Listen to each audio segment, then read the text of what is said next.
Okay, ladies and gentlemen.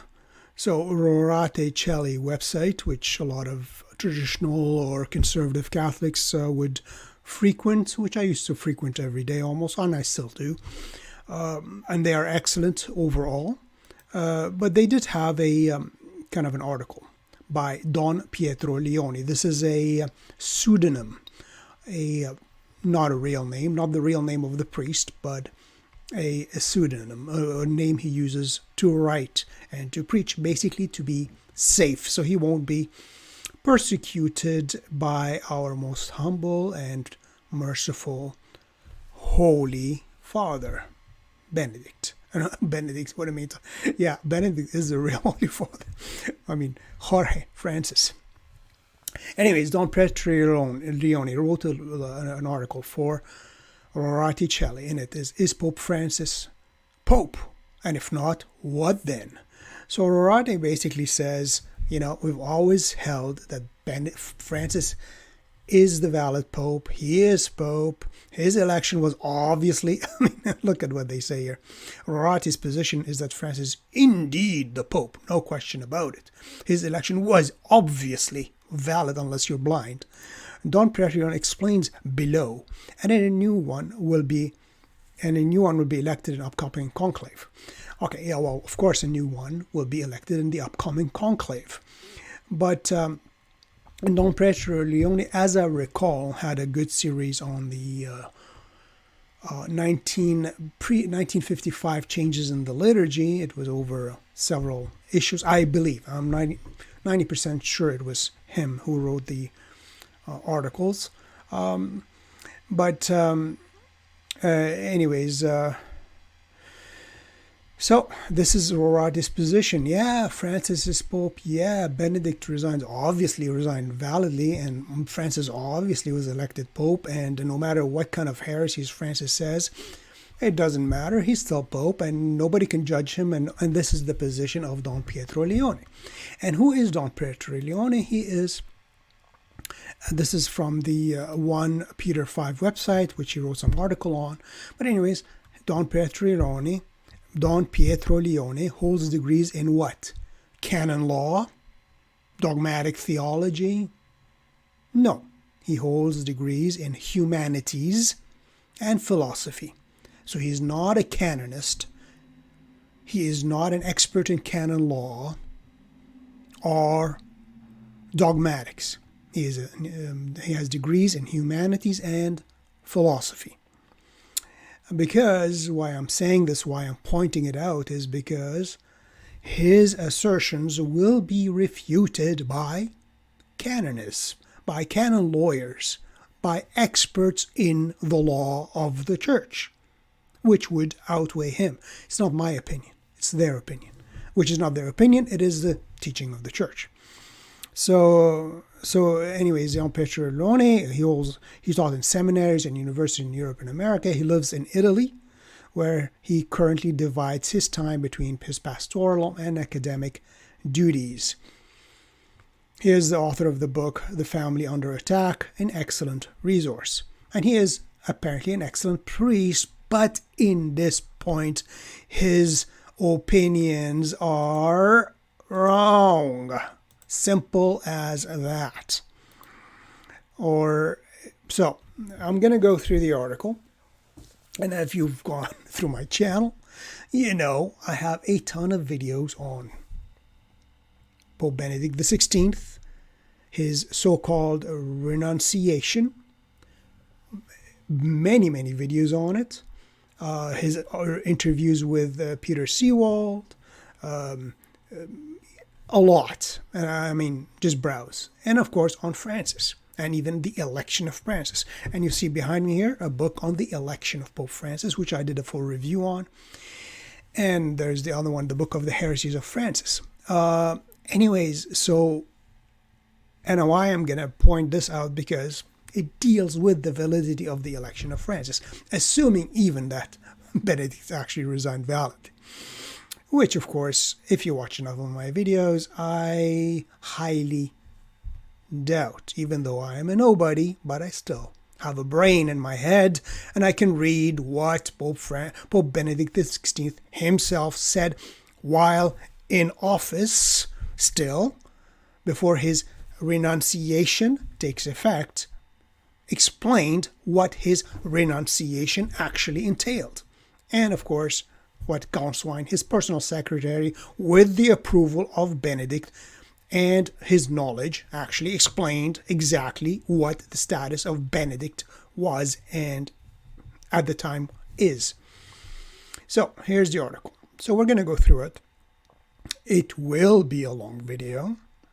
So as most of my videos are, which of course have very little views because they're long, and unfortunately people do not have the attention span as they used to. So anyways, so I hope you guys have a bit of a longer attention span if you are interested in this topic. So part 1. And I'm pretty sure somebody's going to put a comment saying, this guy didn't even get to the point for like 10 minutes. Okay, well, that's okay. Maybe you should get your ADD medication. Anyways, part 1 is Pope Francis, Pope, Introduction. A quantity of eminent prelates, learned academics, priestly and lay, renowned journalists, Catholic and atheist, faithful and seers of different shades have addressed this question and have answered variously yes and no whether Francis is Pope. There has been an attempt to apply principles of faith and reason to the question, but also much reliance on emotion, as if it is the state of fallen nature. They are not distorted. And preternatural locutions and illuminations. Of course, I have no... Of course, he tries to debunk it by saying, oh, the seer saw a vision that Benedict appeared to these nuns and told them, I'm the Pope. I couldn't care less about that. What I care about is exactly what Benedict himself said in his last audience, and what his Benedict's personal secretary and the man responsible with him till the end, Gonswein, said.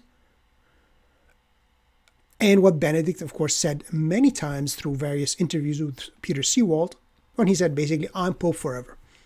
I'm intrinsically Pope. You cannot take the papacy out of me. I'm a father, and a father cannot not be a father.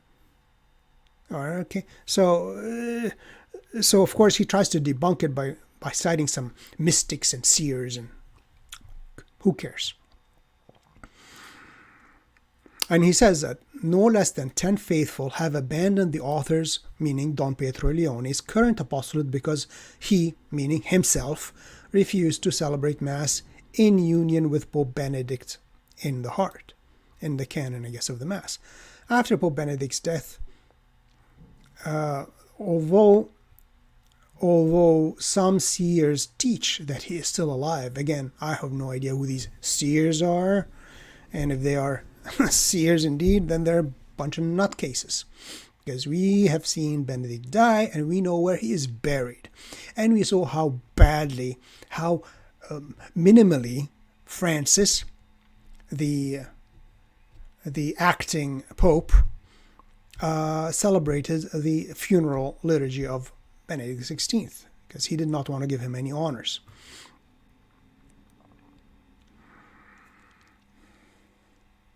So he talks about some nuns, about not in South America and having a vision. And I don't care about any of that stuff, okay?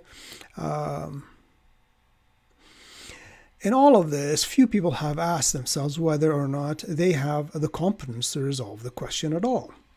Well, if the cardinals are being cowards and they will not address the question, then the faithful have to take action. Not in an absolute sense, but in at least for themselves. I mean, Dom Nicola books, which I'm pretty sure every learned Catholic knows who Nicola Books is. He was part of the Congregation for the Doctrine of Faith, for the causes for the Congregation of Saints, a very eminent theologian, a friend of Ratzinger, Benedict XVI. Himself said in an interview, years ago, which I did a video on, that we have to examine. When he was dealing with the heresies of Francis, he said, well, it's kind of difficult. How do we deal with the heresies? How do we depose him? How is it possible? So he said it's a much easier way to examine the juridical, I'm quoting him because I did that many times, so I still remember, the juridical validity of the renunciation of Benedict XVI, whether it was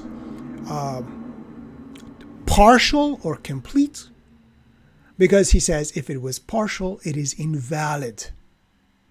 It is no resignation. So even an eminent theologian as Dom Nicola Books said, well, we should probably examine the juridical, meaning the law, by law, validity of the renunciation of Benedict XVI. Because if it was not juridically valid, the renunciation is null and void, and thus the election of Francis is null and void. Then we don't have to worry about heretic popes, because he was never pope in the first place. Okay? So, it's not some guy on YouTube. Dom Nicola Books and others have said that. Okay, so we shall... Anyways, he will get to the point that he says, Don Pietro Leone there, he says, well, nobody can judge the Pope. Nobody can even determine whether he's Pope or not. Nobody. Francis has to determine himself. Yeah, okay, that's total insanity, nuts. But anyways, we're going to get to that point when we reach that point in the article. We shall proceed. So again, remember, he's just in humanities. He has degrees in humanities and philosophy, not in canon law. He's not a canonist. We shall proceed by applying the briefest possible outline, the relevant theological and logical principles to what we have take to be the central questions. This section is in their correct logical order are as follows. A. The validity of the demission, meaning the renunciation of Pope Benedict XVI. Actually, let's gonna do a quick search what demission means. Yeah, form an act of resigning from an office or position. An office or position. And as you will definitely recall, Benedict did not resign the office.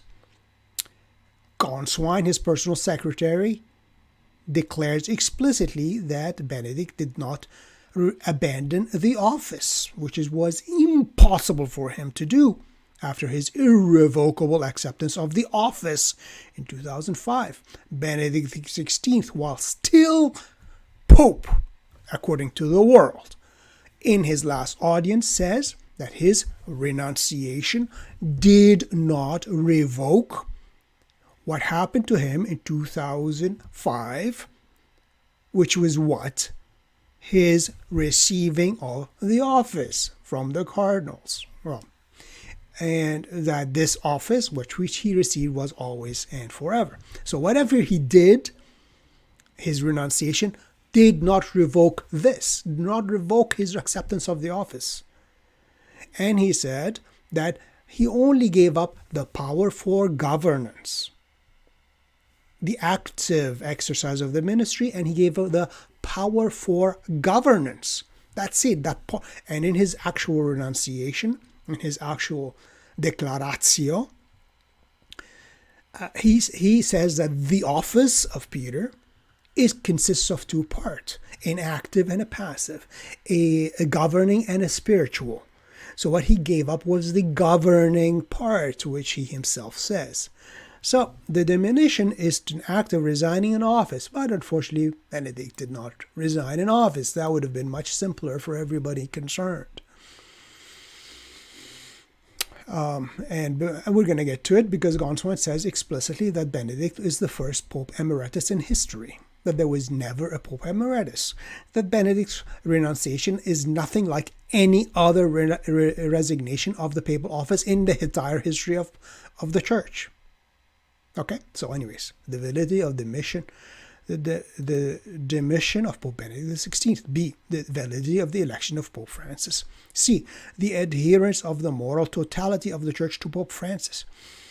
D, Well, the adherence of the ignorant does not, what's the moral totality of the church? The totality of 75% of Catholics do not believe in the real presence of Christ. That's the moral totality of the church that denies the transubstantiation, that denies that the Eucharist is the very God. That's the moral totality of the Catholic Church. Okay, I guess that's correct. They're correct. They have the moral totality, right? The orthodoxy of Pope Francis. That's almost a joke. The competence for determining who is Pope. Who has the competence?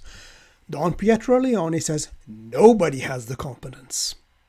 He actually says, I'm going to cut to the chase, that only Pope Francis can determine if Pope Benedict actually resigned, and if he actually says that Benedict's resignation is invalid, then he invalidates himself. And of course, therefore, Francis will never say that Benedict's renunciation was invalid. And who can judge that? Nobody but Pope Francis. So it's a big circle, and nobody can do that. But what do the canonists actually say? What do experts in canon law actually declare? Who has the competence of determining who is Pope? Actually, who has the competence to declare a Pope has basically deposed himself through heresy? And the answer to that question, boys and girls, are the cardinals. At least, not even all the cardinals, at least those cardinals residing in Rome. That's it. They can declare the see is vacant because the Pope has gone insane. Insanity would render the see vacant, or that the Pope has fallen from the papacy due to heresy. And that's what Cardinal Ghirlanda declared. And he was made cardinal by Pope Francis. And he is a professor of canon law, unlike Don Pietro Leone. We're going to get to it, which I've mentioned previously. All right, let's go here, step by step. The validity of the resignation from office. Unfortunately, he did not resign the office. The validity of the demission of Pope Francis. The demission. All right, let's go. On 11th of February 2013, Pope Francis declared in writing that he no longer had the strength to administer adequately the Petrine office. So to administer it, yes. That's why he resigned the administration of the office, the exercise of the ministry, but not actually the office. Petrine office. That is that he was well aware that the office, according to its spiritual essence, should be accomplished not only by actions and words, but no less suffering and prayer. So actually, yes, that's true, because you will see I'm going to show you his, I think I brought it up here. That's general audience, go to canon law, let's have a look.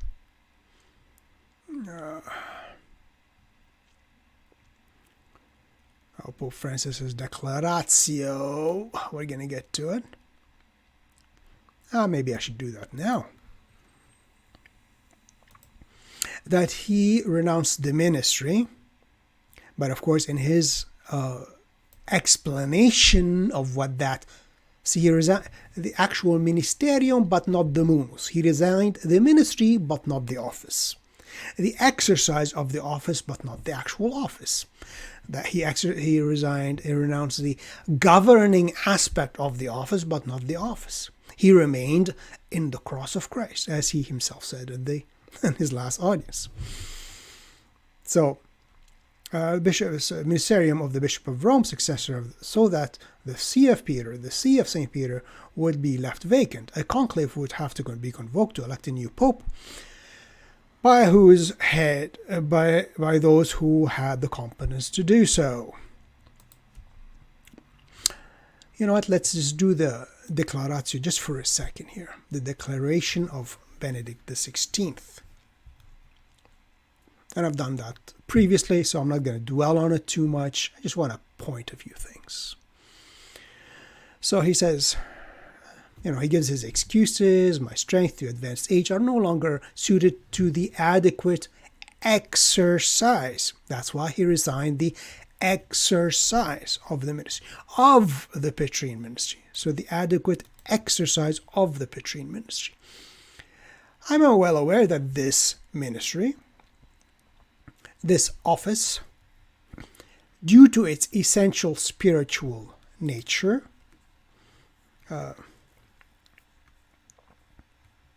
this office, that's the munus, the actual office, according to its essential spiritual nature, must be carried out.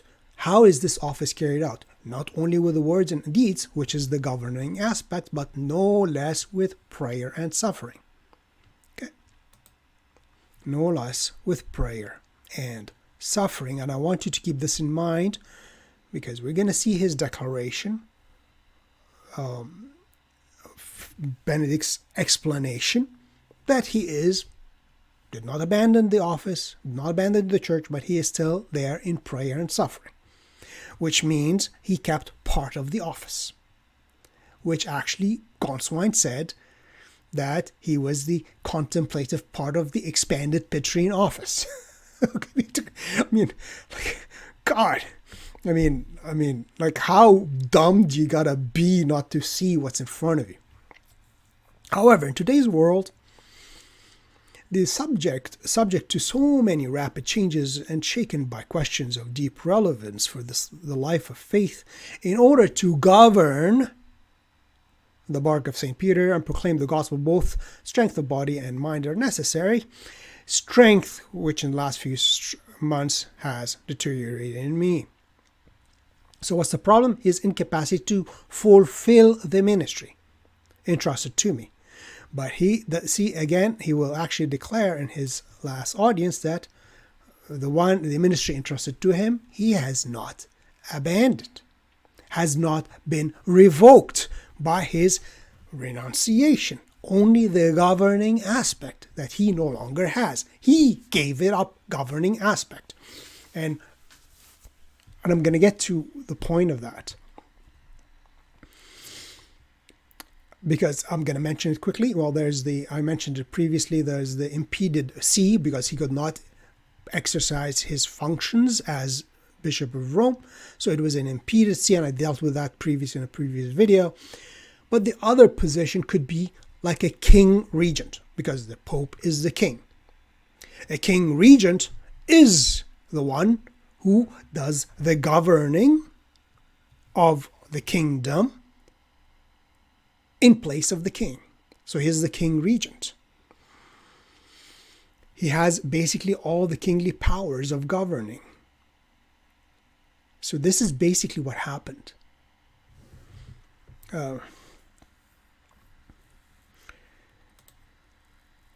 So he renounces the ministry, the ministerium as Don Pietro Leone, not the munus. He resigned the exercise, but not the office. So I resign the ministry, the ministerium of Bishop of Rome. I did not resign the office of Bishop of Rome, otherwise he would not have kept his papal name, Benedict, his papal garb, the white cassock, his giving the papal apostolic blessing, kept signing his name with Benedict PP, Pope and Pontiff, until the day he died, not being buried as Pope in the former grave of Pope John Paul II, not living in the Vatican, maintaining to be addressed as Your Holiness. So he resigned the exercise, but not the ministerium, but not the munus, the ministry, but not the office of the Bishop of Rome, entrusted to me by the cardinals in April 2019, 19 April 2005, and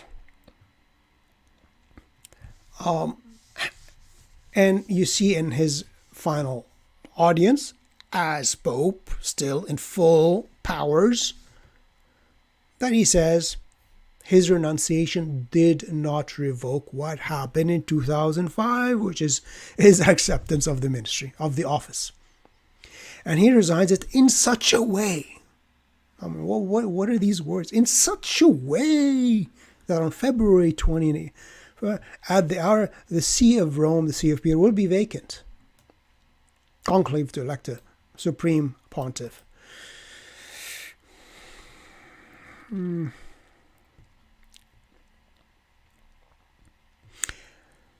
I wish also to devotedly serve the Holy Church of God in the future through a life dedicated to prayer. Benedictus PP, which he continued to sign till the day he died, Pope and Pontiff. He continued to sign Pope and Pontiff. He continued to sign Pope and Pontiff till the day he died. He continued to wear his papal white. He continued to be all his holiness. He continued to be, he kept his papal name, Benedict. Because if he was no longer Pope, he would not keep his papal name. He would become Joseph Ratzinger. Ratzinger. No, he kept his papal name. Anyways, so this is his declaratio. We're going to get probably to it again. But anyways, so this is, the diminution. So, actually maybe here's the declaratio. We dealt with it. You know what? Let's go to the last audience. Just to do a quickie here. A quickie recap. Because Don Pietro Leone will kind of skip stuff. And he will actually say, well, this gone swine, even though it was with the approval of Benedict, it was so many years, 3 years after Benedict that he actually said this speech. And to make it valid, it has to be Benedict himself who actually said it before. Well, Don Pietro. Well, Rorate Caeli. Read Pope Benedict XVI, Wednesday 27th of February 2013. Audience. General audience. His last general audience. What did Benedict XVI? Let's make it a bit bigger. Just for the fun of it. Just for funsies' sake. Because I went through these articles previously. Again, I highlighted certain points. Again, I'm not going to dwell on it too much. Just what's important. This is read it yourself. Go find Benedict's last audience speech and read it. So he was still Pope, according to the world. When on 19 April, nearly 8 years ago, I accepted the Petrine ministry, the Petrine office. So he resigned the exercise of the ministry, but not the ministry. He resigned the exercise of the office, but not the office. And in the office, as the Code of Canon Law, is one office. Can be occupied only by one uniquely, Peter. So that one unique office cannot be expanded, as Gonswine declared. Okay, so this is what happened in April 19th. Okay, he accepted the Petrine ministry. Great.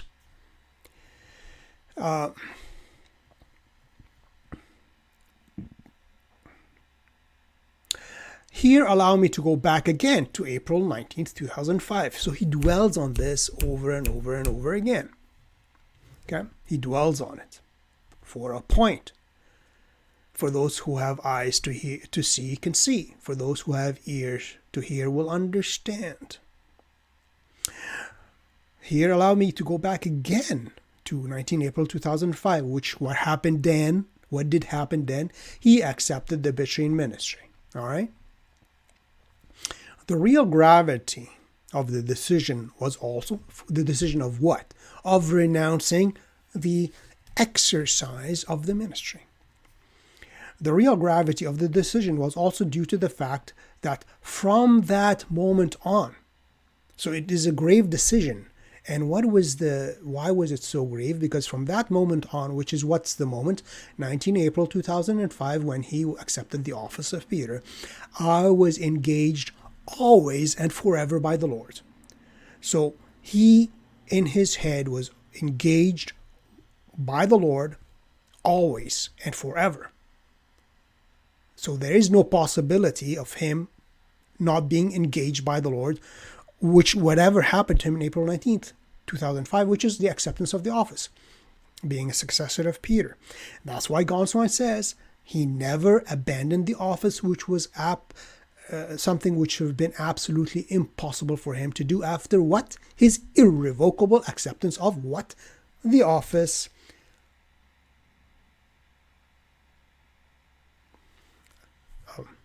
Anyways, the office. Okay, so let's continue. So he says that, now he belongs to always and completely to everyone, to the whole church. But if you resign your office, you can go back to Deutschland, to Bavaria, and sit there and play your music on the piano, be with your brother who is dying, and have your cats around. Be the theologian, teacher you want it to be, which you would have done if Pope John Paul II accepted your resignation from the Congregation for the Doctrine of the Faith. That's what it would have been. You would have been Cardinal Ratzinger, lived in Rome. You would have been maybe valid for joining a conclave, but you were no longer in the active exercise of your office in the congregation. Now, the always is also forever. The always is also forever. He's telling you how many times that he's never really resigned. The office, because this is irrevocable for him. There can no longer be returned to a private sphere. Why not? If you resigned your office, because the papacy is an office. The papacy is not a consecration. You do not become imbued with another level of the sacrament of holy orders. The sacrament of holy orders. The sacrament of orders has, of course, the minor orders and the major orders. The traditional, you got the deacon, priest, and bishop. There is no part of holy orders above that of bishop. There is no supreme bishop. There is no Roman pontiff as a part of holy orders where you receive an indelible mark to mark you as a pope forever, like you're a priest forever. You're a bishop, a high priest forever. You're a deacon forever. You've received the indelible mark. So there is no such thing. Yes, you can return to private life. Yeah, you can take private sphere. You don't have to be to be around in Rome and in the Vatican or nothing. You can go away, enjoy your cats and music and philosophy and books. Yes, that's how it is. Because you resigned in office. If you actually resigned the office, but obviously he tells you his office that he received in 2005 is always and forever. It is impossible. Okay, my decision. Now here is Pope Benedict as Pope. So his renunciation has not taken effect yet.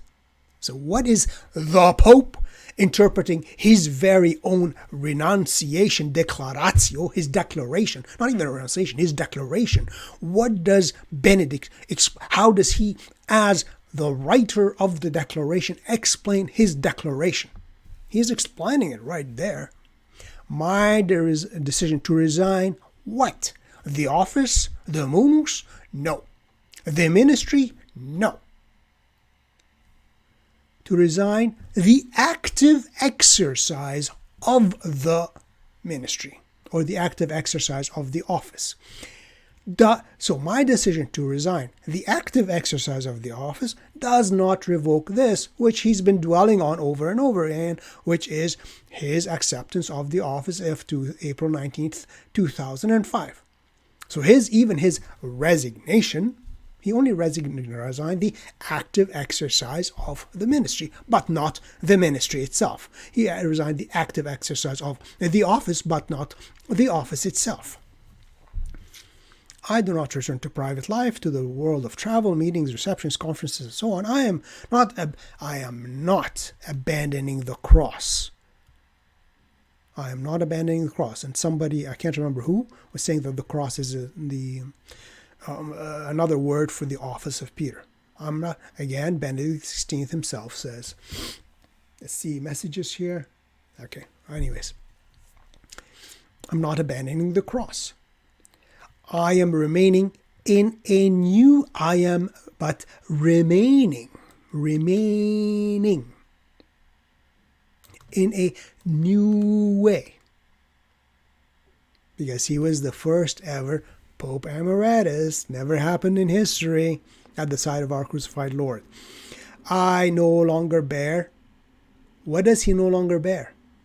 The power of office for the governance. So if you actually don't have the office, obviously you have no powers, zero. But he makes a distinction. Benedict makes a distinction. And Don Pietro Leone and Rorate Caeli don't want to work their brains, or they want to deceive even the elect if possible, to see what is being said right in front of their faces. And I know this video is not going to get too many views, unfortunately, because apparently nobody cares. But anyways, and as an aside, I don't care whether, even if, well, as I'm morally certain Francis is not Pope, I will still go to traditional Roman Rite Masses where the name of Francis is mentioned in the canon, because apparently he's still the one having the governing power in the church. I don't care if it's named there. I only care that Christ is consecrated and the real presence of Jesus is there, and various saints adhere to various popes in the past, even anti-popes. Okay? So what is his? So this always for him. So again, so he's saying, I'm going to be there in a new way. So I no longer bear the power of office for the governance. That's the restriction of the church. So I no longer bear the power of office for the governance, but I bear the power of office in the service of prayer. So to speak, in the enclosure of St. Peter. So he's still in the office of Peter. The enclosure of Peter is the office of Peter.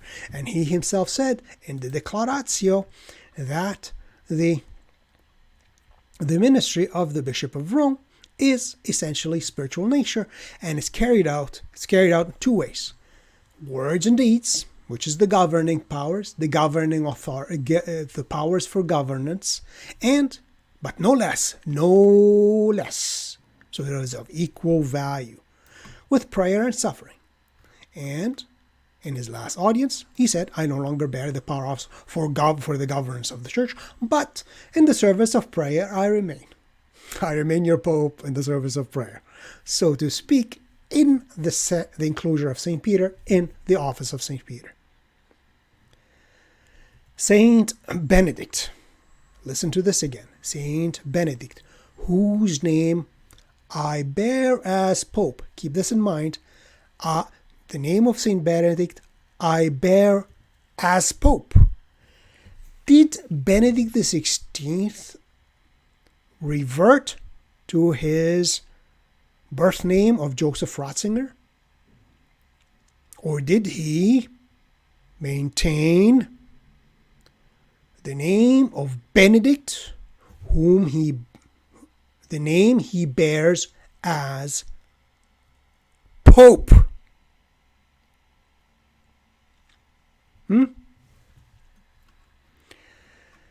So, St. Benedict, whose name I bear as Pope, and whose name he bore as Pope till the day he died, and he was buried by his papal name, will be a great example for me this day. In this, he showed us the way of life, which, whether active or passive, is completely given to the work of God.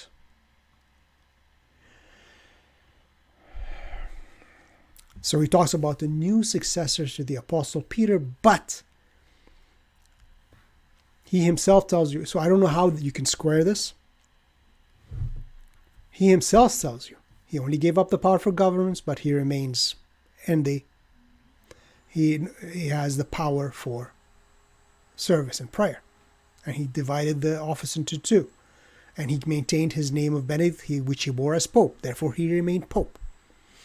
So in his head, he allowed a king regent, a Pope regent, to govern the church, to have the power for governance. And why I'm dwelling this, regent. Regent. In a monarchy, and the papacy is a monarchy, because the Church of Christ is the kingdom of Christ. Being a kingdom, it has a king, so obviously it's a monarchy. The king is Jesus Christ. His vicar, acting for the king, is the successor of Peter, the Bishop of Rome. So in a monarchy, a regent, from Latin regents, ruling, governing. And remember what Benedict said. He gave up the power of office for the governance, but he remains. Okay?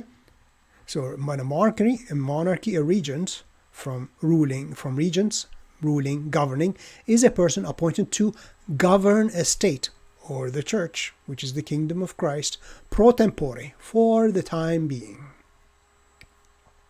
Because the actual monarch is a minor, absent, incapacitated, or unable to discharge their powers and duties.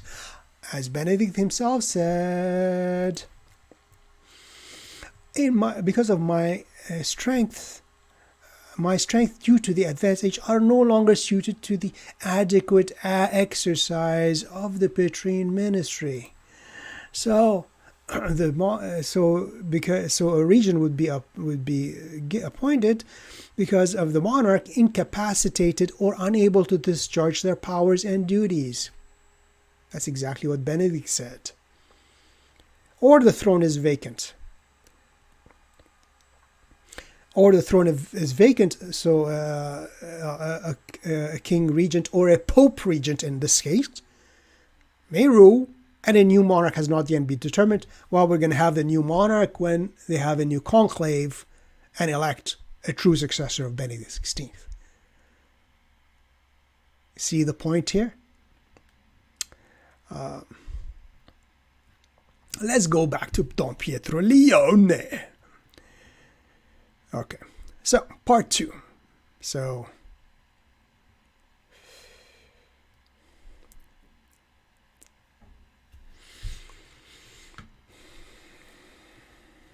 okay, B. The theological grounds for the thesis of the extended ministry or expanded ministry. Expanded office, actually.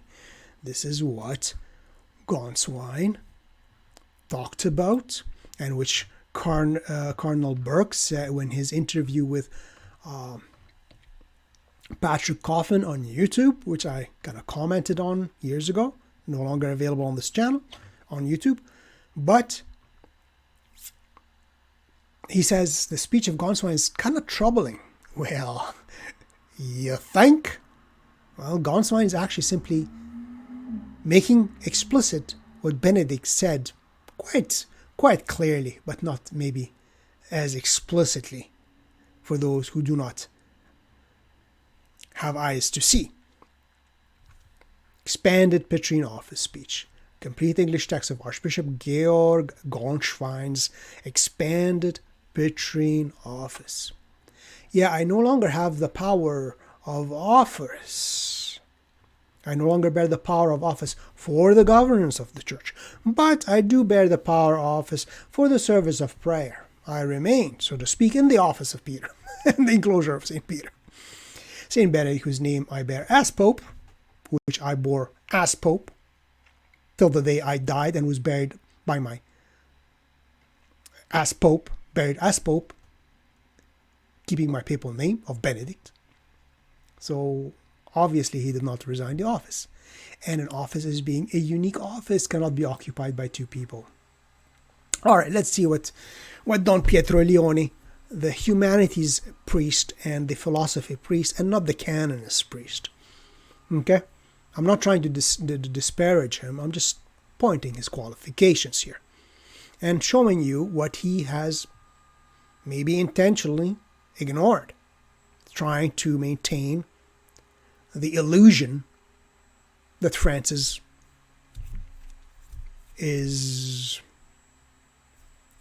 Pope in any sense other than being a Pope Regent, a temporary holder of the governing powers.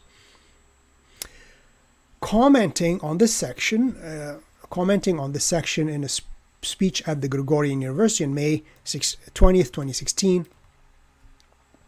So commenting on this section, I guess on the Declaratio, Archbishop Georg Gonswein, actually he was not commenting on the Declaratio Georg Gonswein. He was commenting on a book by Rigoli about Benedict XVI. And he was passing on his understanding of Benedict XVI renunciation. So this is actually false. He's not commenting on the speech of Benedict XVI. Commenting on this action in a speech. No, he's not commenting on this action. Well, in a sense, he is commenting on the total renunciation of Benedict XVI. Archbishop Georg Gonswein explained that after the election of Pope Francis, there were not now two popes, but rather an expanded ministry, an expanded office actually, with an active member and a contemplative member. The Petrine ministry was not as same as before. Yes, he actually said that. He's actually said that Benedict actually changed the office of Peter, changed the divinely instituted office of Peter, which no pope has the power to do. And this office has been transformed. This is why Pope Benedict has not given up his name or the white cassock, actually, not soutane. He added that this was still living on the Vatican precincts. The intention of Pope Benedict was to participate in the intention of the Pope Benedict was to participate in the munus Petrinum, in the office of Peter. He admits it. And who do we believe? The personal secretary of Pope Benedict XVI from forever till the day he died, or Don Pietro Leone's understanding? Which is more reliable, accurate understanding? So it is participation in the office, of the one office, in its sense of service, duty, gift. And he had built up a personal office with the theological and synodal, that he had changed basically the personal office with a collegial and synodal dimension. I'm actually going to give you the full quote, because it is quite clear.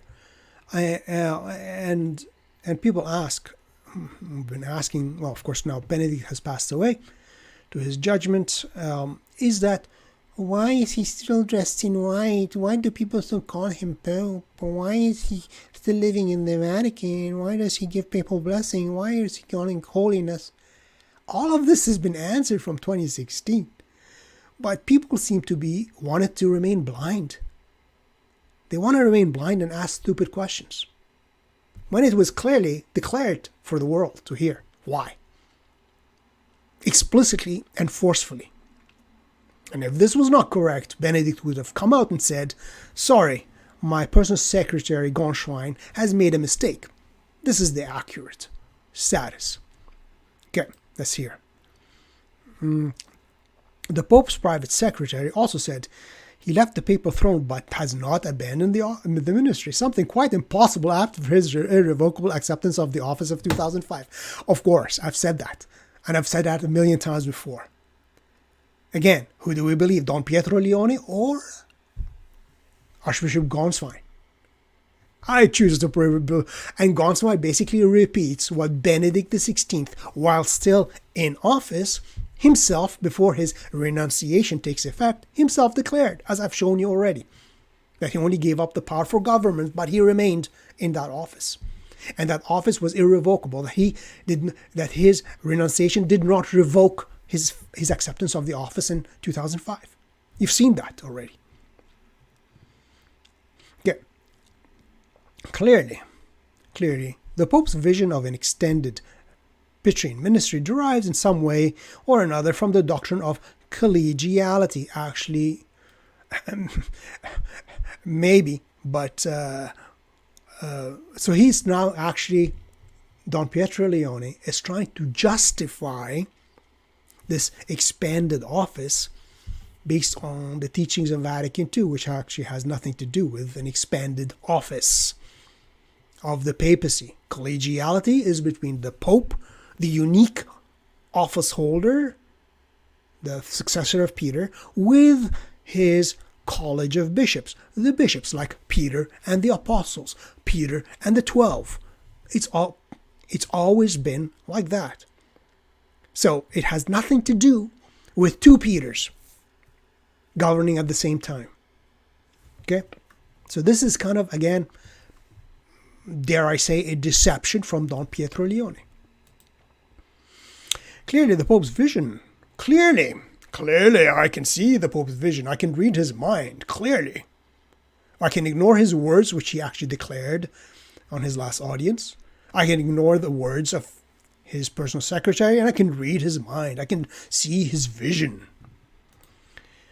It derives from some way, so it derives in some way or another. I don't know how, but it somehow must have been derived from somewhere. No, I don't know. From the doctrine of collegiality.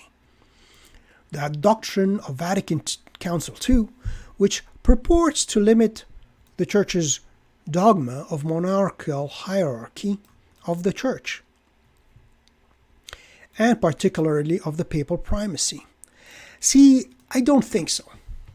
What happened after the schism between East and West? Remember, the Pope was and is the Patriarch of the West. In tradition, there were 4 patriarchates. The Patriarchate of Rome, Patriarchate of the West. He was the Patriarch of the West. The Bishop of Rome was the Patriarch of the West. And then there was the Patriarchate of Jerusalem, the Patriarchate of Alexandria, the Patriarchate of Antioch. And then through imperial edict and imperial interference, so these are the 4 apostolic patriarchates. A 5th one was added and usurped to the 2nd place after Rome, was Constantinople, because the emperor wanted to. Has no apostolic origin. All 4 other patriarchates, Rome, founded by Peter, Antioch, founded by Peter, Alexandria, founded by Peter through St. Mark, his disciple, and Jerusalem, where Peter was the head of the apostles. So all are Petrine, okay? Except, of course, Constantinople was an invention, a usurpation of a false patriarchate. And there were only 4 at the time. So all these now, the Patriarch of Moscow and Patriarch of Georgia and Patriarch of Romania, these are all newfangled titles. Originally, 4 patriarchates. And after the schism of 1054, I mean, that's a fake date too, between East and West. Of course, we have the exercise, what seemed to be a more direct papal action, because he was the Patriarch of the West. And the West was still under him. So basically, a lot of things went through the Pope of Rome. He didn't have to deal with the Patriarch of Alexandria, Patriarch of Antioch, any of the other ones. After the Council of Trent, the heresy of Protestantism, a lot of Catholics suddenly became, what does the Pope say? What does the Pope say? They totally left. And no bishops used to be chosen by the cathedral clergy. They didn't need the Pope to appoint a bishop to be validly a bishop. No. The cathedral clergy would elect their own bishop in the various churches. I mean, unless a Pope objected for some reason. So these powers, these absolute powers exercised by the Pope, especially after Vatican I, like the Pope is a God emperor. No, that the Pope is tradition itself. No, he's not. He's the servant of the tradition. He's the guardian of the tradition. He is not tradition. So, yes, the Pope has to exercise the ministry as it was meant to be. He is not an absolute monarch, as Benedict XVI said, whose will is law. but he is subject to tradition, to faith, to the teaching of the church, to scripture. So the exercise of the ministry of the monarchy.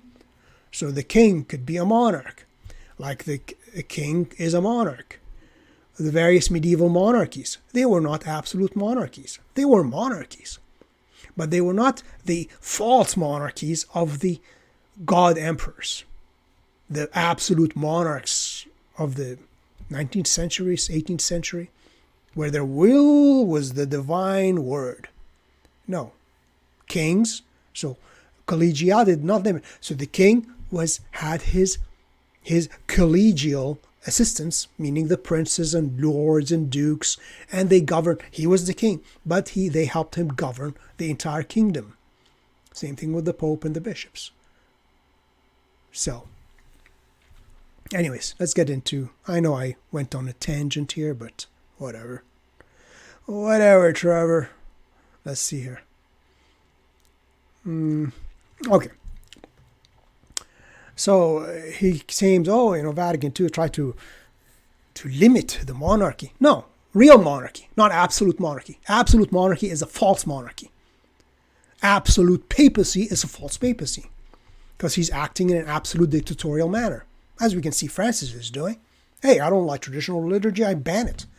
I'm going to call the fake Roman Rite composed in 1969 as the real Roman Rite, as the only expression of the liturgical expression of the Roman Rite. And the traditional liturgy, which comes to us from the apostles, is no longer true.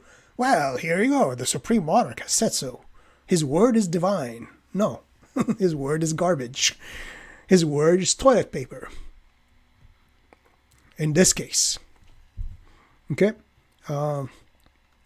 We know that the cleric who has later become Pope Benedict, even when already president of the council, as an expert, was an ardent supporter of the doctrine of collegiality.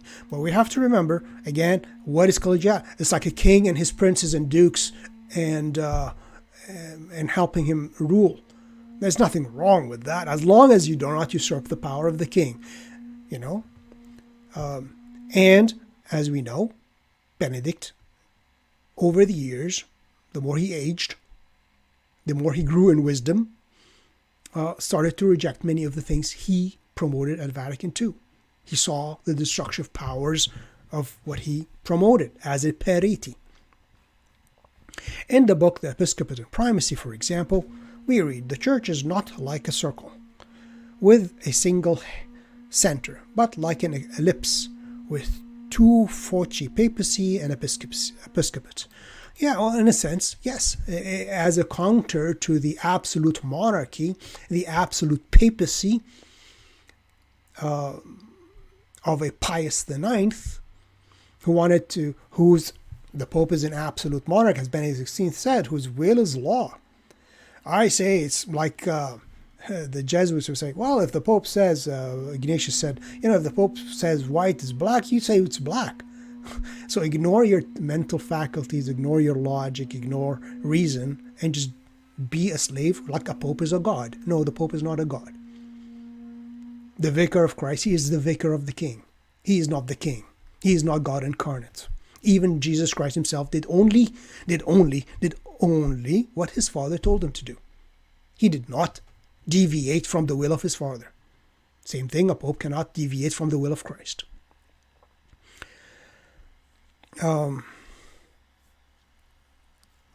So he tries to,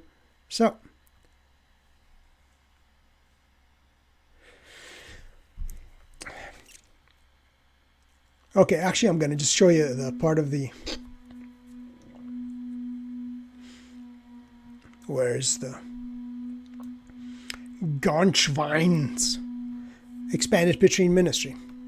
I'm going to just show you the quote he's talking about. I don't know if I have it highlighted here or not. I hope so. Let's see. Oh, here we go. Again, it's a big, long article. Big, long article. You should read it. But here's the point he's talking about. Since, this is, remember, Georg Gonchwein, the personal secretary of Benedict XVI, forever and ever. He was with him till the day he died. This is what he says. Since the election of his successor Francis on March 13th, 2013, there are not therefore two popes, but de facto, by fact, an expanded office. He says ministry here, but it's actually he says office. With an active member of the office who has the governing powers, which Benedict himself told you he no longer has the governing powers, and a contemplative member. Remember, I no longer have the power of office for governors. He didn't say, I no longer have the office. I have abandoned the office. No. He just tells you that his renunciation did not revoke his acceptance of the office.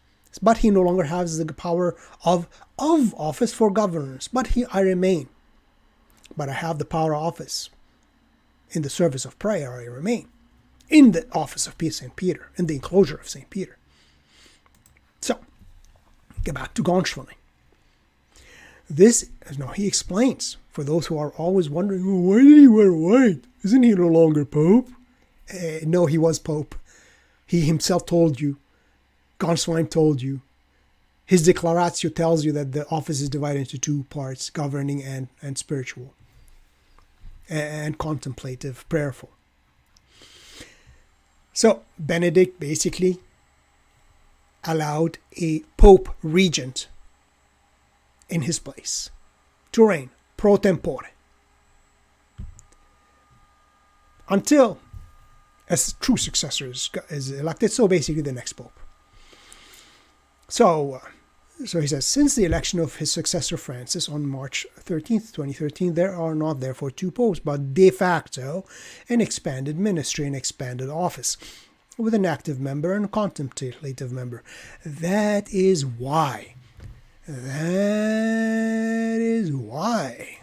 Benedict XVI has not given up either his name, because otherwise, if he abandoned the office, he would have given up his name. But there are not two popes, but a de facto expanded office. That is why Benedict XVI has not given up either his name or the white cassock. That is why the correct name by which to address him, even today, 2016, is Your Holiness, which is an address to the Pope. And this is also why, in case you were wondering, he has not retired to a secluded monastery or went to Bavaria and seen his brother, but within the Vatican. So he stayed in the Vatican, kept the white cassock, kept his papal name, kept giving the papal blessing, kept signing his name as Benedict PP, Pope and Pontiff, as if he had only taken a step to the side. He did not move back. He did not abandon. He just went to the side. The chair is big enough. Let me take a look. Let me, what's the word? Scooch over there. And Francis, you can come and have a seat next to me right here. You be my Pope Regent, okay? But he had only taken a step to the side to make room for his successor and a new stage in the history of the papacy, which he by that step enriched with the power station of his prayer and his compassion located in the Vatican gardens.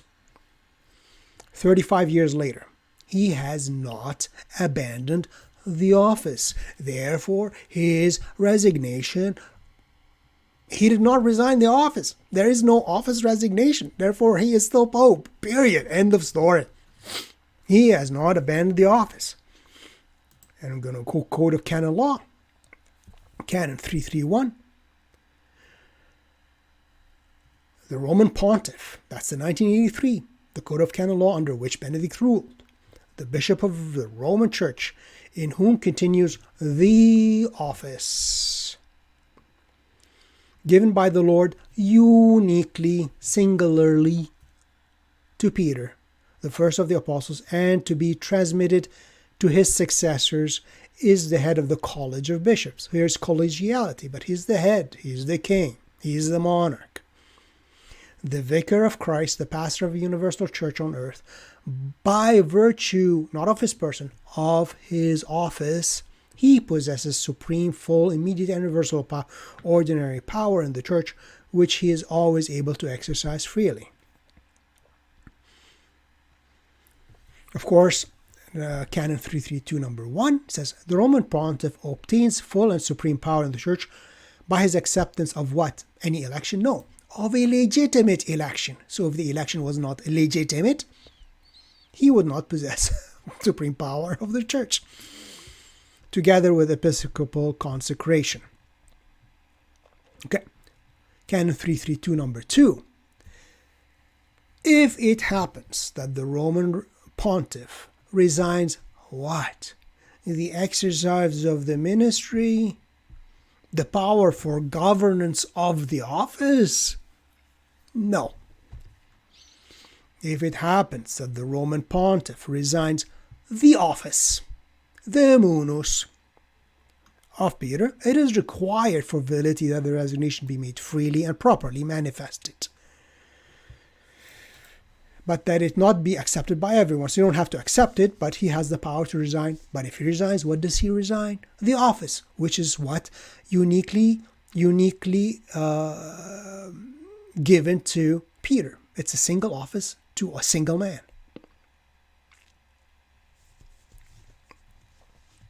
And it is by virtue of the office that the Roman pontiff possesses universal powers.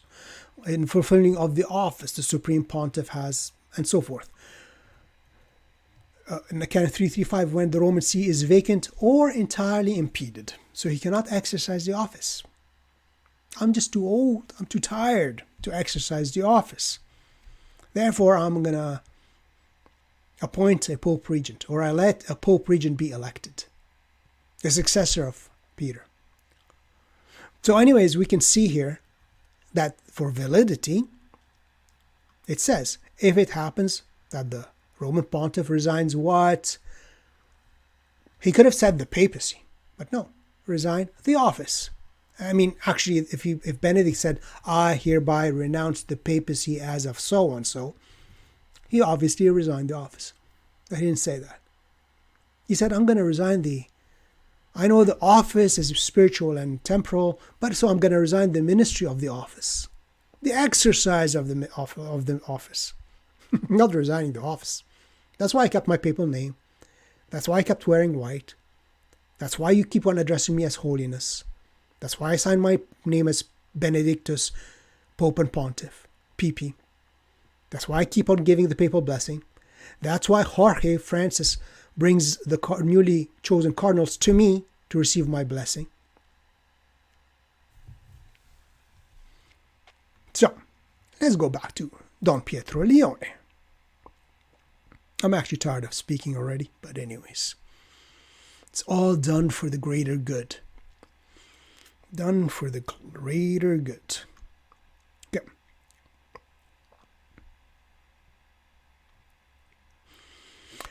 Okay, number C. The case for the invalidity of the demission, meaning resigning of the office, which obviously you can see that never happened actually.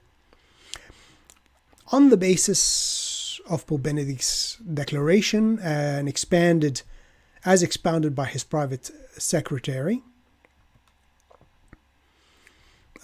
just quoted, it has been claimed that his demission, meaning resignation of office, which there is no word of it anywhere, was invalid because it relied upon an error. The error, namely that of Petrine office, could be divided into two parts, munus Petrinum. Parts envisaged as contemplative part of the papacy and the active ministry. The truth being rather that the Petrine ministry constitutes an integral and an indivisible whole. It's true, it's an indivisible whole. But, like as I said, if the king, a secular king, is unable to govern because of weakness and tiredness and old age, he can appoint a king regent or have a king regent chosen by maybe the princes and dukes. That's what Benedict did. He could not exercise the papacy, the power for governance, so he allowed a Pope Regent to be chosen by the cardinals, those whose competent it is to choose one, to exercise the governing powers in the church, the governing powers of the office, as Benedict calls them. The power of office for governance. So now the king regent has the power to govern,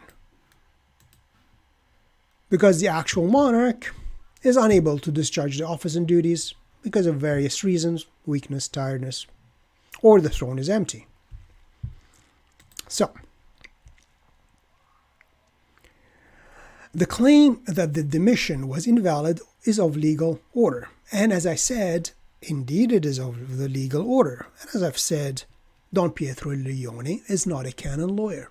He is not a canon law expert. He has degrees in philosophy and humanities. Therefore, his decision about the legality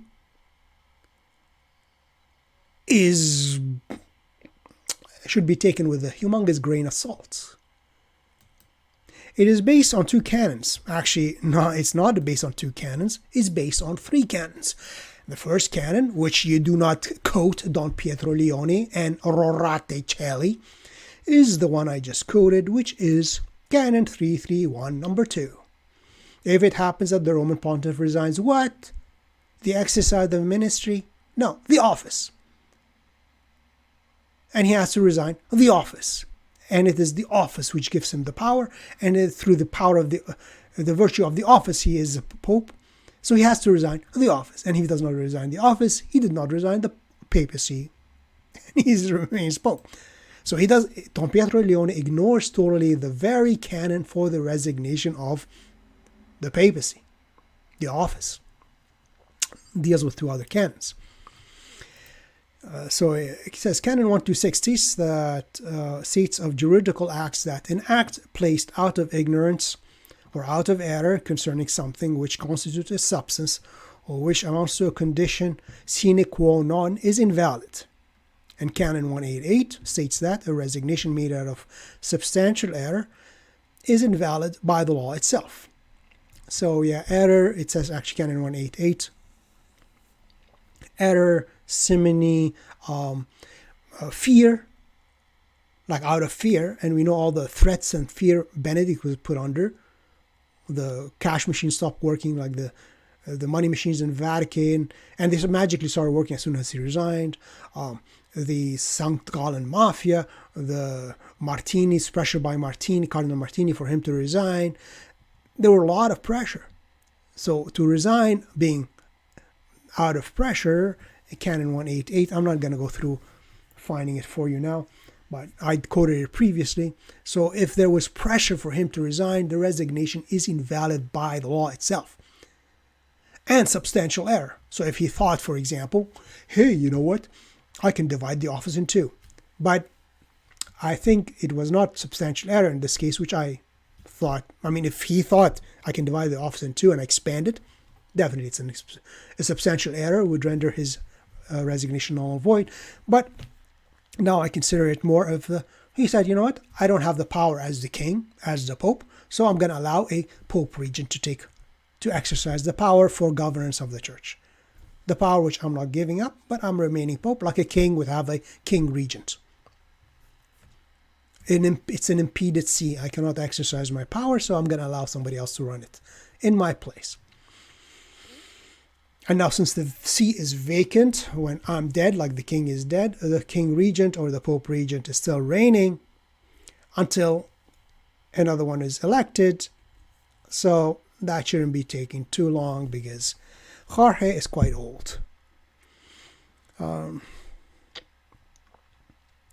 Okay. Those that claim that the demission was invalid on the basis of the two canons hold that Pope Benedict's error concerning the possibility of an expanded ministry is a condition sine qua non of a substantial error regarding the demission. In other words, they hold that Pope Benedict's error about the expanded ministry was such as to invalidate his resignation. They conclude from this that he remained Pope until his death and that Pope Francis' election was invalid. Yeah, pretty much.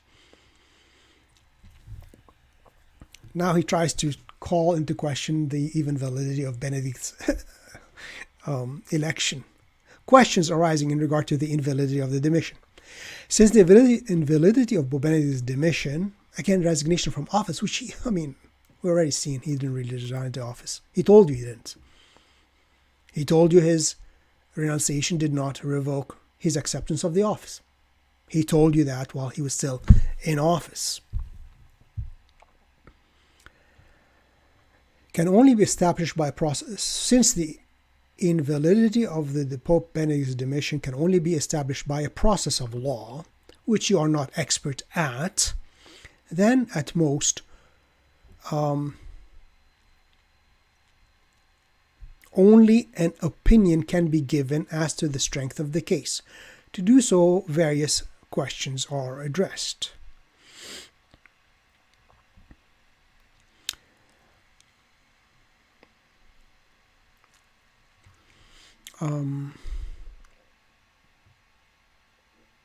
Why did I have here the Code of Canon Law? We did that. Code of 1917.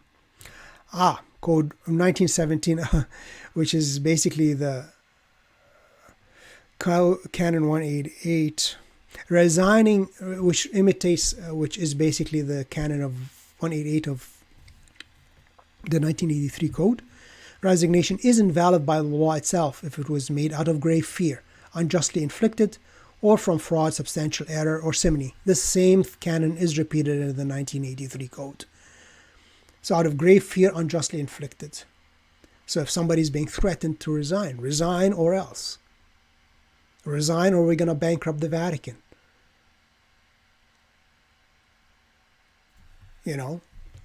So that's Canon 188.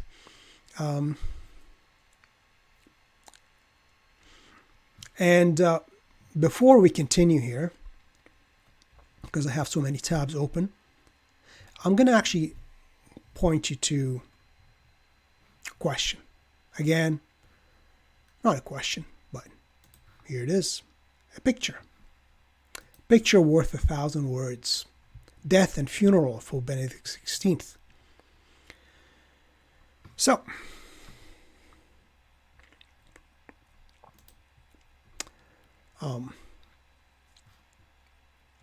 let's see. How do we do this? Do we go to, maybe I'll move my face around. Yeah, move it out of the way. So you can see the funeral of Pope Benedict, buried as Pope, given the papal funeral rites. Drastically simplified by the Pope Regent Francis, who hated the guts of Pope Benedict XVI. Remember that from 2013, when Francis was elected, he refused to wear papal regalia. He refused to be called Pope for years. He would rather be called Bishop of Rome for many years. He didn't want to be called Pope. In the 2019 papal yearbook, the papal yearbook, he relegated to the status of historical titles. He kept the main titles of the function of the Bishop of Rome, which were the Vicar of Christ, historical title, successor to the Prince of the Apostles, historical title, Supreme Pastor of the Universal Church, historical title, and in the 2023 one, the latest one I think, he again added, which restored, but again relegated to a historical title, Patriarch of the West. He only keeps the Bishop of Rome as his valid title. I wanted to show you here the tomb. Here it is. The tomb of Benedictus, Pope and Pontiff in the Vatican. The tomb. What more do you need to see? Here. Benedict, Pope and Pontiff. Buried. Lived as Pope. Resigned the governing powers, but lived as Pope. Buried as Pope. His tombstone says he's Pope.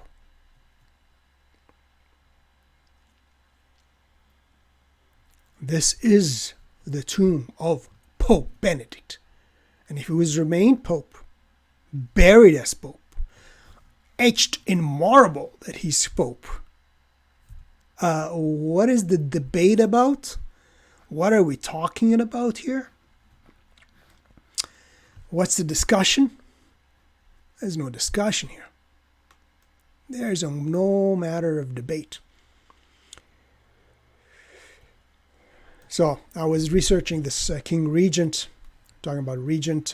Could Prince Harry become Regent if his nephew? So, but again, we saw what Regent meant. A monarch and capable of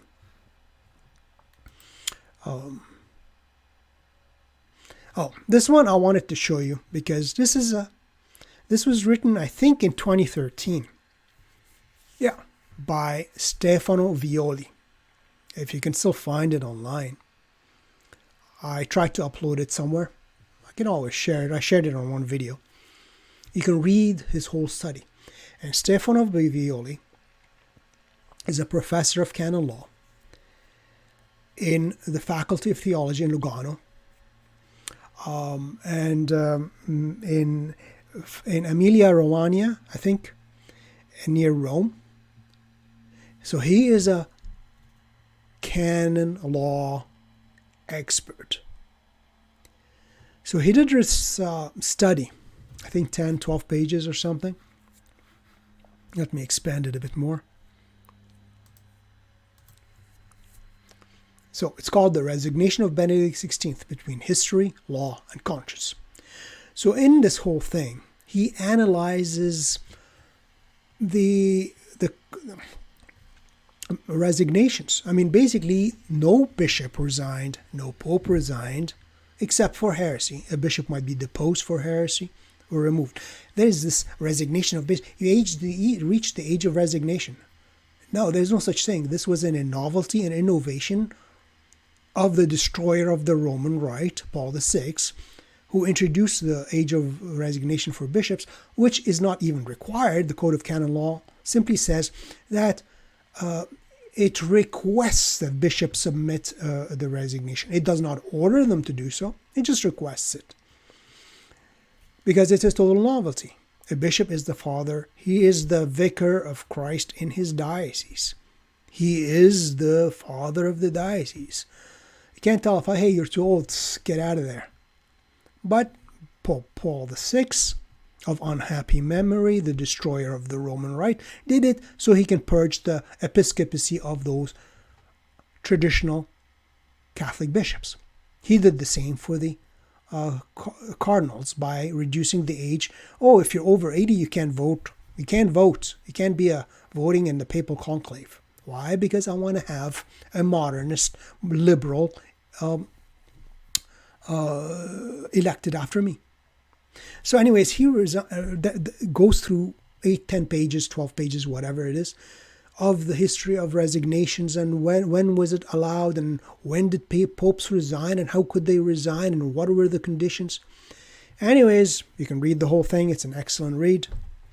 But after he does all of this and he introduces Boniface and the resignation of Celestine and, a ton of stuff. So he goes through the whole thing, and he is a professor of canon law. He doesn't have degrees in humanities and philosophy, but in law. Okay? So after he goes through the whole thing, conclusions, page 9. Conclusions. On February 11th, 2013, in full harmony with the tradition of the church. Actually, this line is a total hoax, fraud, scam. Because if you read the whole page, up to 9 pages of the stuff, shows you what he will say, and he will call it a novelty right now. You will see what Benedict XVI did was not in any way in full harmony with the tradition of the church, but in exact contradiction of the tradition of the church. Well, let's ignore that part. So on February 11, 2013, Benedict XVI declared his renunciation of the Petrine ministry concerning the dictate of the canon. However, this is very important. He declared his renunciation not of the office. So what did he resign? Code of Canon Law, Canon 332, number 2, says the Pope has to resign the office. But here, after analyzing everything, Professor Stefano Violi declares that Pope Benedict XVI did not resign the office, but its administration, which Benedict XVI himself said while still in office, when he said he renounced the active exercise of the office. Not the office, the exercise of the office. And he gave up and his renunciation did not revoke his acceptance of the office, and that he no longer had the power for governance, but remaining in the power office for prayer and spirituality, spiritual power of the office. So, let me repeat this. On February 11th, 2013, Benedict XVI declared his renunciation of the Petrine office concerning the dictate of the canon. However, he declared his renunciation not of the office, but its administration, which means the office was still occupied.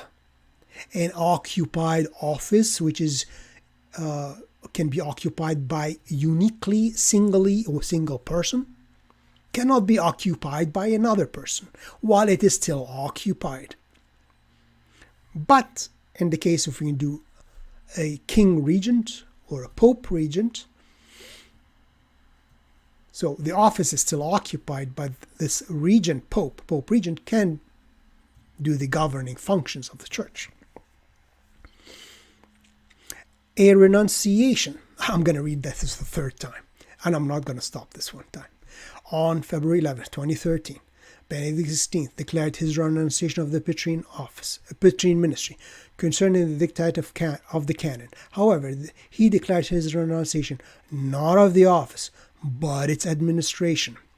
A renunciation limited to the active exercise of the munus, the office, constitute the absolute novelty. So obviously it's not in full harmony with tradition, because it is an absolute novelty of the resignation of Benedict XVI.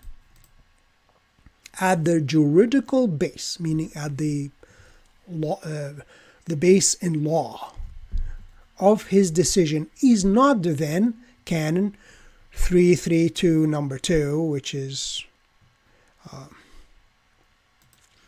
332 number 2. It's just a misspelling here. Where is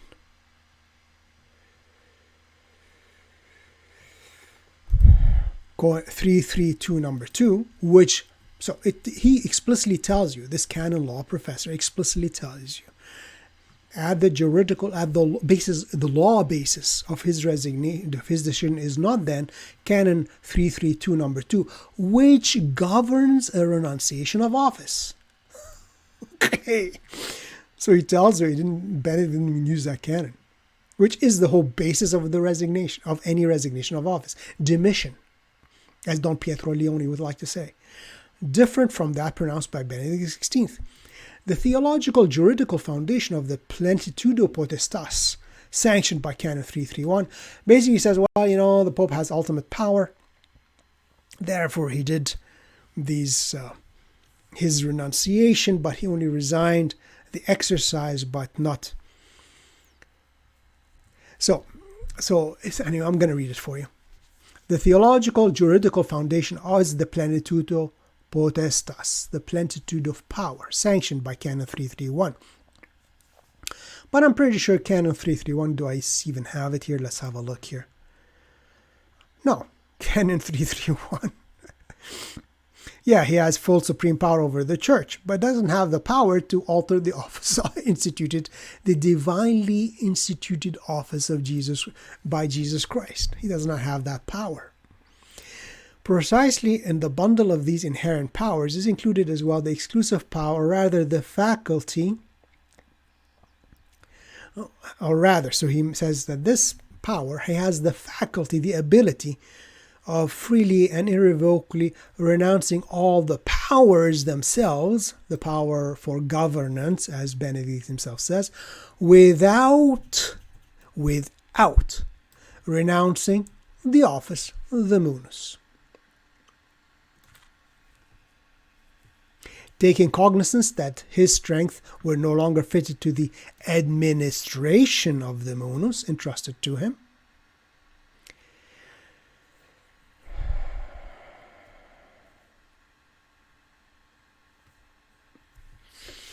Benedict entrusted to him with a free act, Benedict XVI has exercised the fullness of the power by depriving himself of all the power inherent in the office, but not the office itself, for the good of the church, without, however, abandoning his service to the church, without abandoning the office, as he himself has said.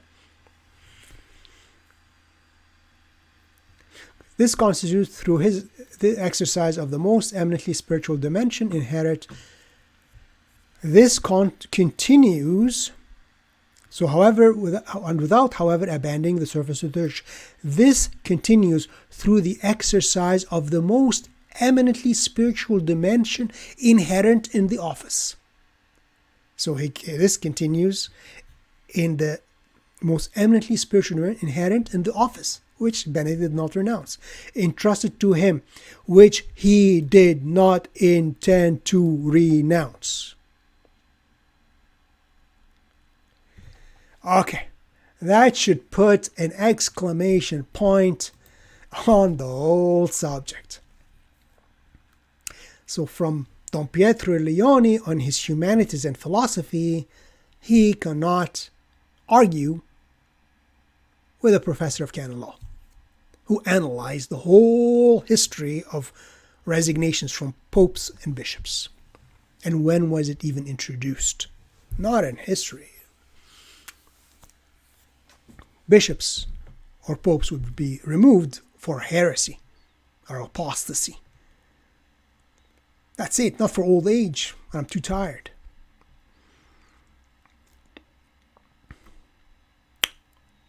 Okay. D. Questions arising in regard to the invalidity of the demission. I mean, I proved it already. It was invalid by the law itself, by Benedict's words, by Gonsoin's words. Anyways, since the validity of Benedict's demission can only be established by a process of law, yeah, it's been established already, then at most only an opinion can be given as to the strength of the case. To do so, various questions have to be addressed. First question is one of evidence. To demonstrate that this demission was invalid, one would have to show that at the time of demission, at the time of resignation, he was prey to an error of the type that we have just specified. But no such error is apparent in his demission. Well, Benedict himself says in his demission, in his declaratio, let's be accurate, Don Pietro, in his declaratio, that the office constitutes two parts. It's eminently spiritual, but it has a governing part, words and duties, and a spiritual part, prayer and suffering.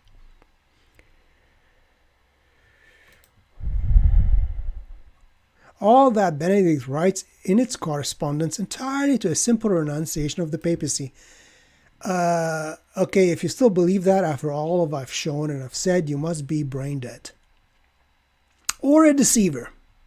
Either or. And if actually Benedict simply said, I hereby, as of February 28th, I renounce the papacy and the office of Peter.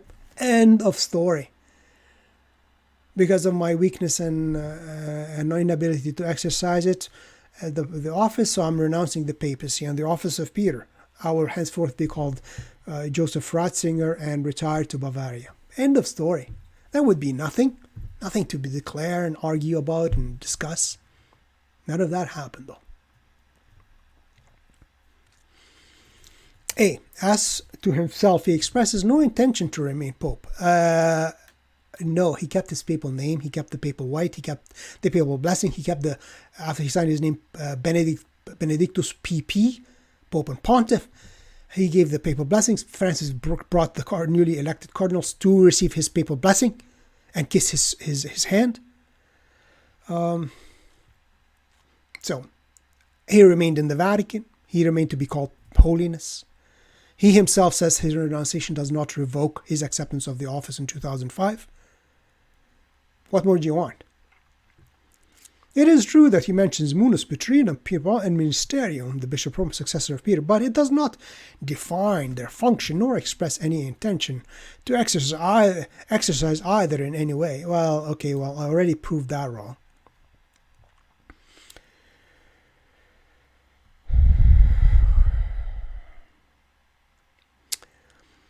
And he talks about the election of his successor, somebody who to exercise the power. Well, he gave up the power for governance, so they elected a Pope Regent after that, those whose competent it is. The evidence that Pope Benedict intended to remain Pope, in a certain spiritual sense, derives not from the declaration. Actually, it does derive from the Declaratio itself, where he says the papacy is divided into words and duties and spiritual and prayer. And he doesn't have the power to do the duties part. So he renounces the ministry of the office, but not the office. But rather so he says, it didn't, the evidence of Pope Benedict intended to remain Pope as in a certain spiritual sense derives not from the declaration, but rather from the speech of his private secretary, albeit with the putative agreement of Pope Benedict, and at a distance of more than 3 years from the date of declaration. Again, this is false. I've showed you that Benedict XVI himself, Don Pietro Leone and Rorate Caeli, himself in his last audience, himself basically said exactly what Gonswein, his personal secretary, said 3 years later. That his renunciation did not revoke his acceptance of the office in 2005, which was always and forever. That he could not return to the private sphere. That he remained in the enclosure of Peter, in the office of Peter. That he kept his papal name of Benedict. What more do you want? So this is a fraud here again. To demonstrate the invalidity of the demission, again never happened, the resignation of office, at a distance of a further 7 years, it's so meaning 10 years after the so-called resignation, its advocates would then first have to show that his secretary's claim correspond precisely to the Pope's intentions. Yes, indeed, Don Pietro Leone and Rorate Caeli, his secretary's claim did indeed precisely reflect Pope's intentions, which were explicitly stated in his last audience of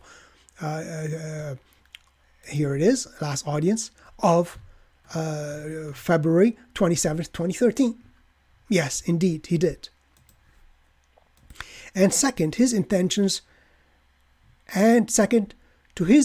at the very time of the demission. Well, Benedict XVI himself said at his declaration that the office has two components. It's primarily a spiritual office, but it has duties and actions and words and the spiritual part.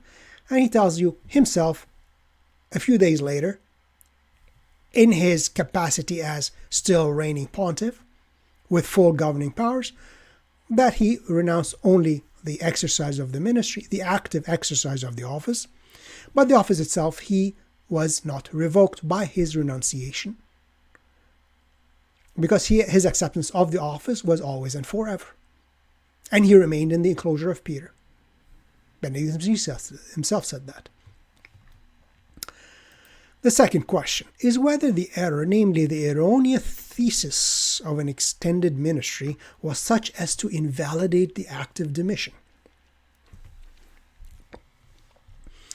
Well, if he never resigned the office, then the office was occupied, and as such, the office cannot be occupied by another.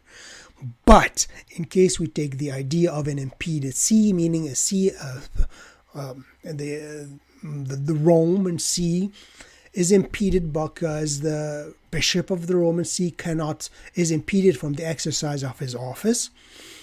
So another one has to run the see, which would be a Pope Regent. Then there is no problem here.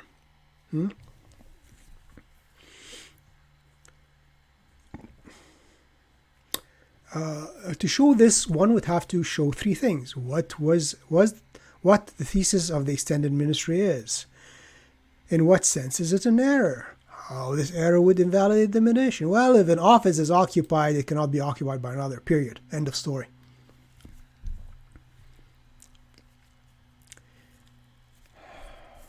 In the most general terms, the thesis of the expanded ministry is the thesis that the pope who resigns can remain in some sense pope even when a new pope is elected. Well, that's exactly what Pope Benedict XVI did. Because he didn't give up the office, but he gave up the exercise of the office. I don't want to repeat myself. It is an error because prima facie, this contradicts the dogma that there is only one head of the church. Well, like there is one monarch of a kingdom, but the monarch can have like a king can have a king regent. An impeded see, the bishop of the impeded see can have a bishop run his see, but he's still the head.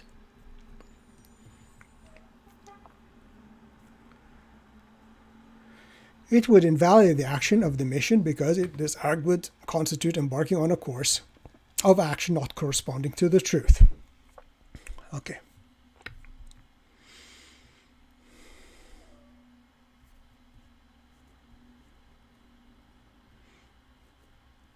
I'm just going to reading here quickly. Okay.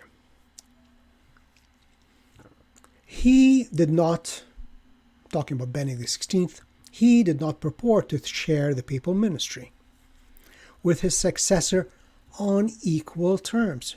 That's true. He didn't say that.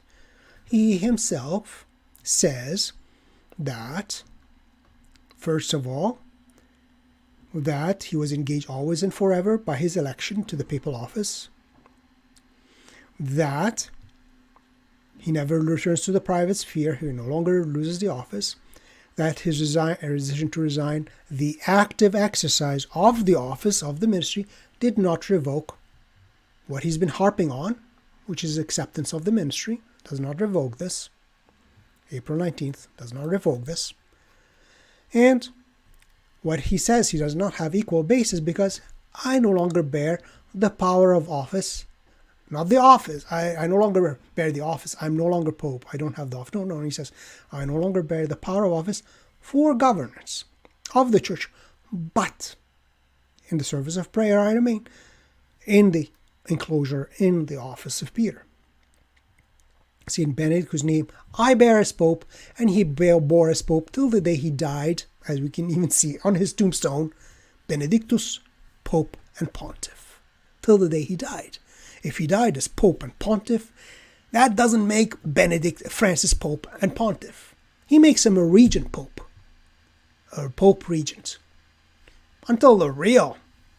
So the see is vacant now, but the Pope Regent is reigning until the new conclave where a true Pope is elected. So yeah, he didn't do it as on equal terms.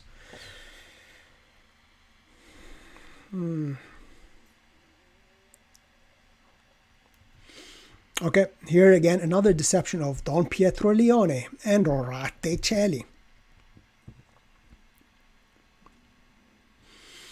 He envisages his successor as exercising Rather, both in his document and of demission, of declaration, not of demission, he did not resign, he's not an office of resignation, and in his subsequent life, he envisioned his successor as exercising the patron ministry. Yes, the power for governance.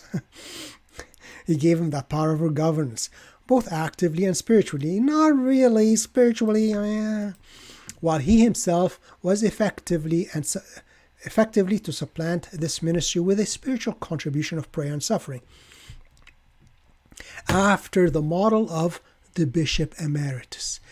But Don Pietro Leone, Benedict specifically refused to take the title of Bishop Emeritus. He specifically declared to have the novel title of Pope Emeritus. A Bishop Emeritus can be bishop because he's always a bishop. He's no longer running the diocese. But a pope is an office, and there cannot be two popes. Okay. And actually,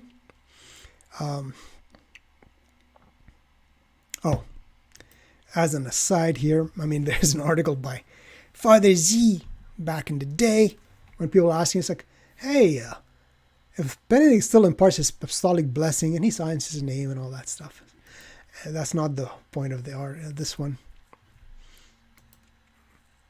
I had this. We're going to get to the point, the point I was showing you. But anyways, here's a little video of Francis bringing, the Pope Regent bringing the monarch, the Pope, Benedict, the bishops he has chosen. Look, the Pope Regent kisses the hands of the Pope, and all the cardinals come. Every time cardinals were chosen, except for the last batch after Benedict passed away, every time cardinals were chosen, they came and paid their respects to the Pope, the Pontiff, whose name, his papal name, is Benedict. Here it is. What more do you want? And it was repeated over and over, and every time cardinals were chosen, they would come, kneel down, kiss his ring, receive his blessing. Every single time. So we got the Pope and the Pope Regent giving the papal blessing. Isn't that fun? Let's see, what is this here? We're going to get to that in a second. I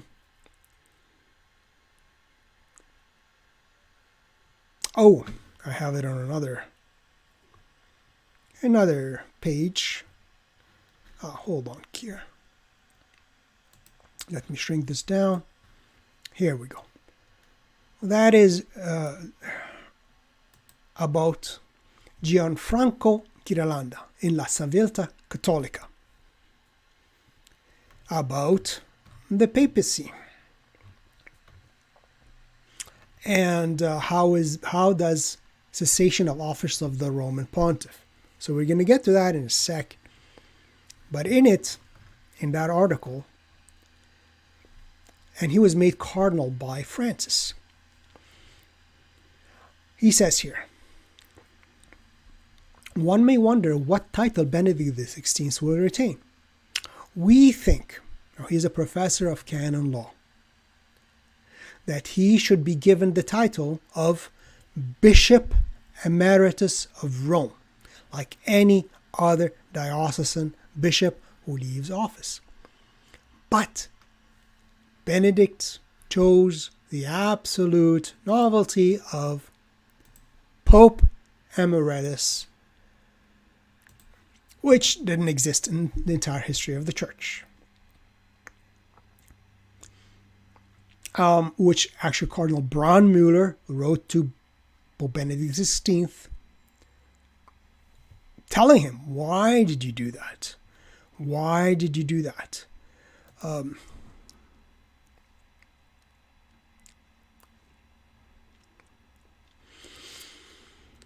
So, and we went through the Gonswine's explanation of why he wore the white cassock, why he remained in the Vatican, why he was called Holiness, and so forth, because he did not abandon the office. So in that article, he says, 35 years later, he has not abandoned the office of Peter, something which would have been entirely impossible for him to do after his irrevocable acceptance of the office in April 2005, which we've seen Benedict himself basically say in his last audience. Since then, this is for those who say, well, you know, Benedict resigned and all the other popes who resigned in the past. Since then, his role, allow me to repeat it once again, allow me to repeat it once again, is entirely different from that, for example, of the Holy Pope Celestine V, who after his resignation in 1294 would have liked to return to being a hermit. To date, in fact, there has never been a step like that taken by Benedict XVI. So it obviously was not a simple paper resignation like what has happened in the past. Let me repeat, as Gonswine himself says. In fact, not in theory, not in my opinion, in fact, there has never been a step like that taken by Benedict XVI. So it is not surprising that it has been seen by some as revolutionary, or to be contrary, or to the contrary, entirely consistent with the gospel. While others see the papacy as being secularized.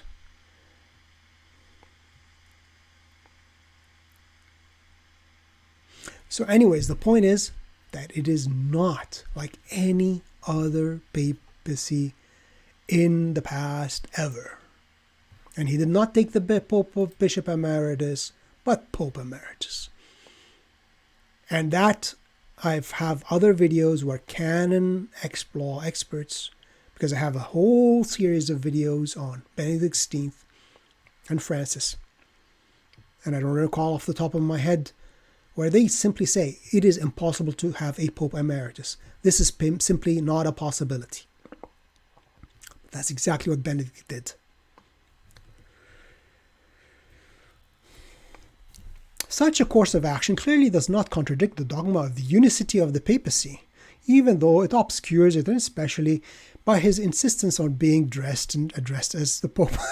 so, I mean, how can you argue? How can you talk about this like this? How can you even make sense? Like with this, did he lose his man, Don Pietro Leone, in his battles with the Benedict is Pope or was Pope till he died crowd? Even with all of that, he says, even though this obscures the unity of the papacy, especially with Pope Benedict's insistence on being dressed and addressed as Pope, nor does it invalidate his demission. Well, there was no demission. There was no resignation of office. I mean, it's an embarrassment for him to write this article, an embarrassment for Rorate Caeli to put it up, as it's some kind of article which is going to like annihilate the critics. Oh my God. Anyways, let's continue. How long have I been talking? I have no idea. But hey, I deserve to suffer because I haven't done any videos in quite a while, which of course is killing my channel, because YouTube relies on you doing videos every day or every couple of days for the algorithm to work and bring you new viewers and new subscribers. So all I need of you guys is to like the video, subscribe to the channel, comment on it, whatever. Anyways, what can I do? I'm not a full-time YouTuber. I have other responsibilities, you know. Those, by contrast, who claimed that this act of diminution was invalid would have to defend Pope Benedict from the charge of heresy and from the forfeit of papal office for in imputing to Pope Benedict the error that there can be two popes. They have imputed to him a prima facie heresy, which again, a prima facie would have made him forfeit the papacy.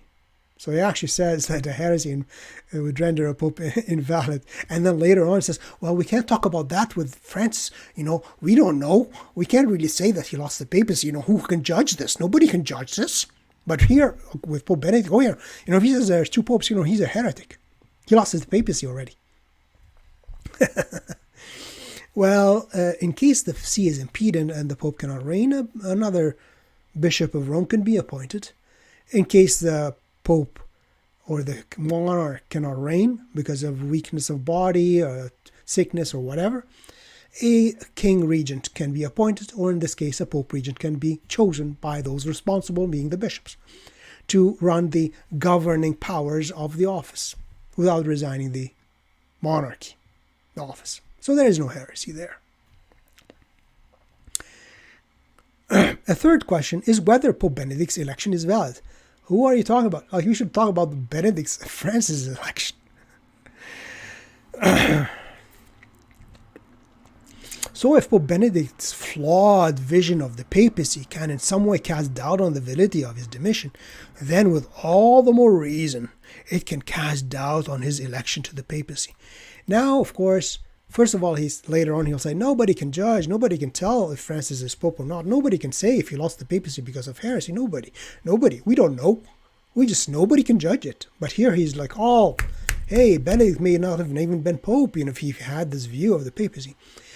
Don Pietro Leone and Rorate Caeli, that would be occult heresy, hidden heresy. If it is true that he said, well, we can have like 4 popes reigning at the same time, which of course he never did.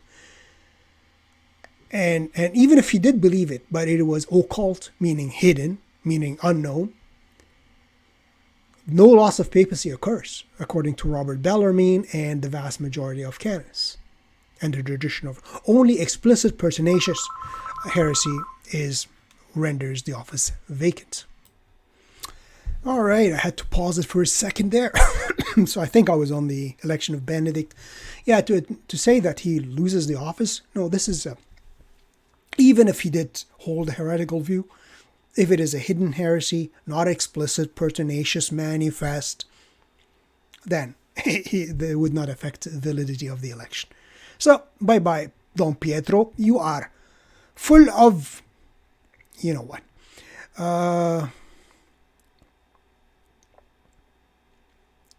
For if he had mistaken view of the papacy on his election, as it seems eminently likely, then one could argue that his consent to the papacy would have been invalid. Okay. And from the time of his putative election to the See of Rome, the see would have in fact been vacant.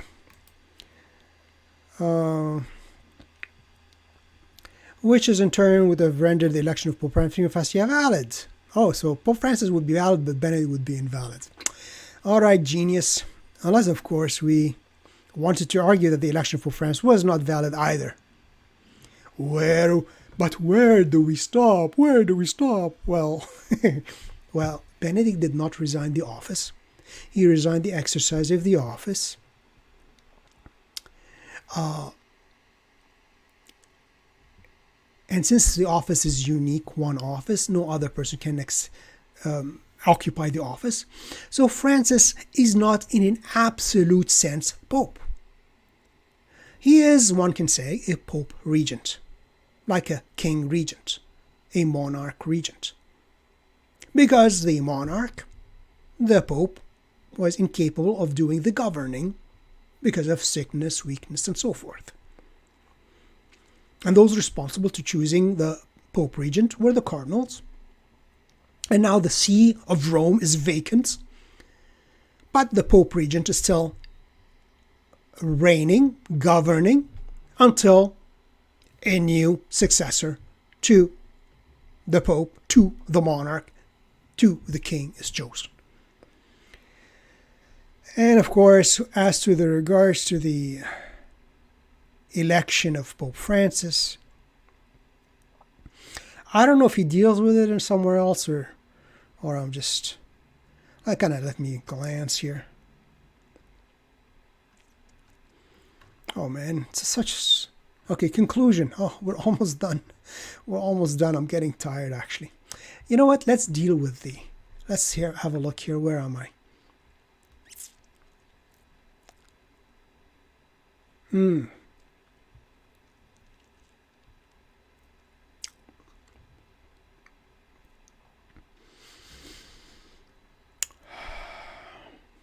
Okay.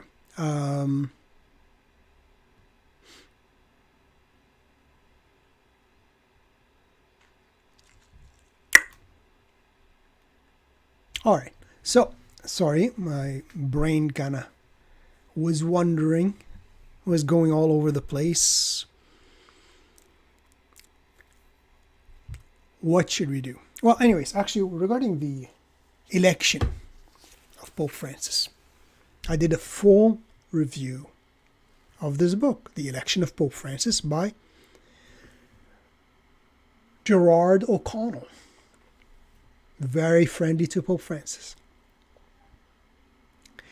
And there is, which was first pointed out by, what's his name, the Italian author,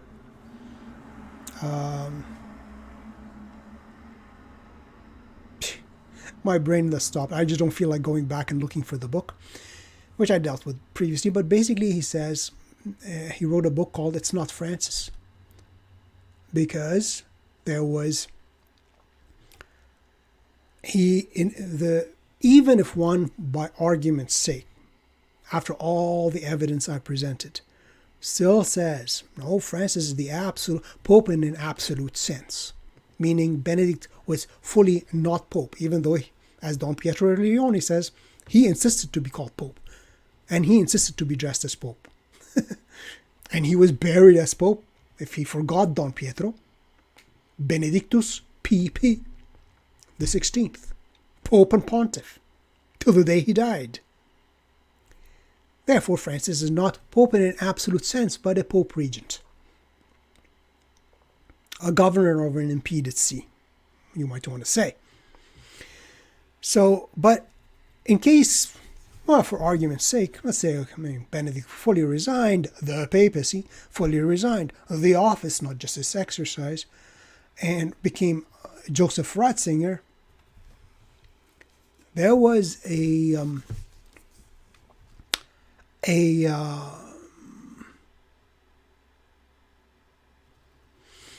what's the word? Something which kind of weird happened at the conclave. Or should I wait for because I think he deals with the St. Gallen Mafia. Actually, we'll leave it when he reaches it. I'm going to talk about the irregularity in voting. There was one extra ballot taken, which would invalidate the whole conclave. But we'll deal to it because I know he talks about the St. Gallen Mafia in a second.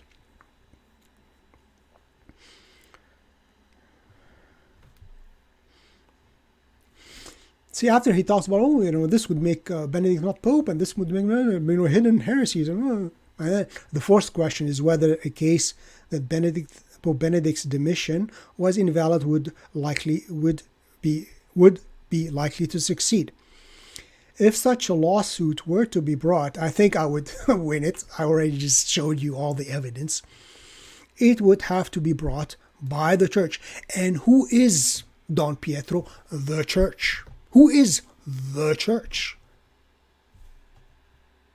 That is concretely by the Pope himself. So Don Pietro, you're telling me that the church is the Pope? The Pope is the church? So nobody else then. It's a one-man church then. Since only a Pope can adjudicate a Pope. Really? Really? Only a pope can adjudicate a pope? About the church? Yet, if Pope Francis were to undertake such a process, it is unlikely that he would judge the demission to be invalid. Of course, because even though he was never wanted to be called Pope, until later, for years, he would just be called Bishop of Rome. Don Pietro Leone, Rorate Caeli, Blogspot. Find me one document of Francis where he actually signs his name as Pope Francis. Every encyclical, every address, every exhortation, at the end of it, it simply says Francis. Not Pope Francis, not Francis PP, Pope and Pontiff, nothing.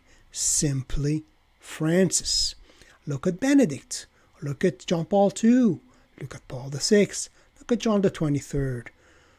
Always the name with PP, Pope and Pontiff. Or in our reign, 5th year of our reign, Benedict, PP. John Paul II, PP. Paul VI, PP. And with Francis, it's simply Francis. He should have just signed it Jorge.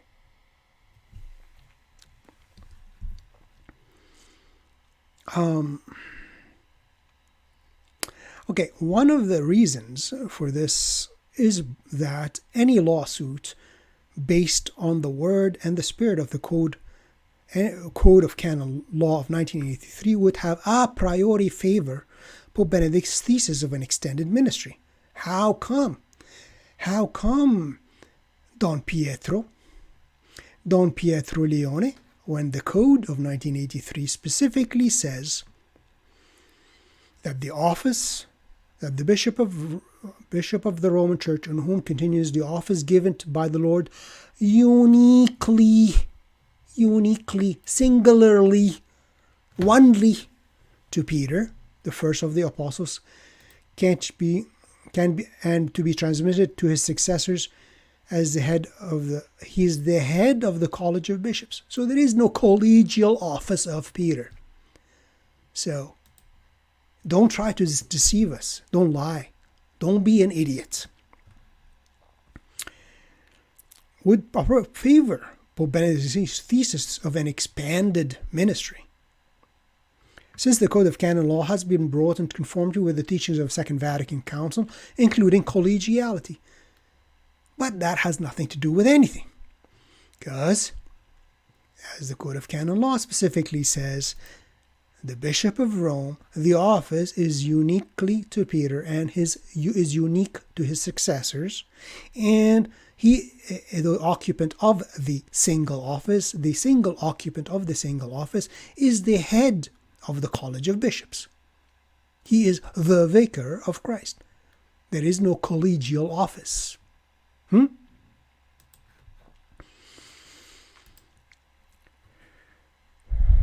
So, this is a bunch of garbage.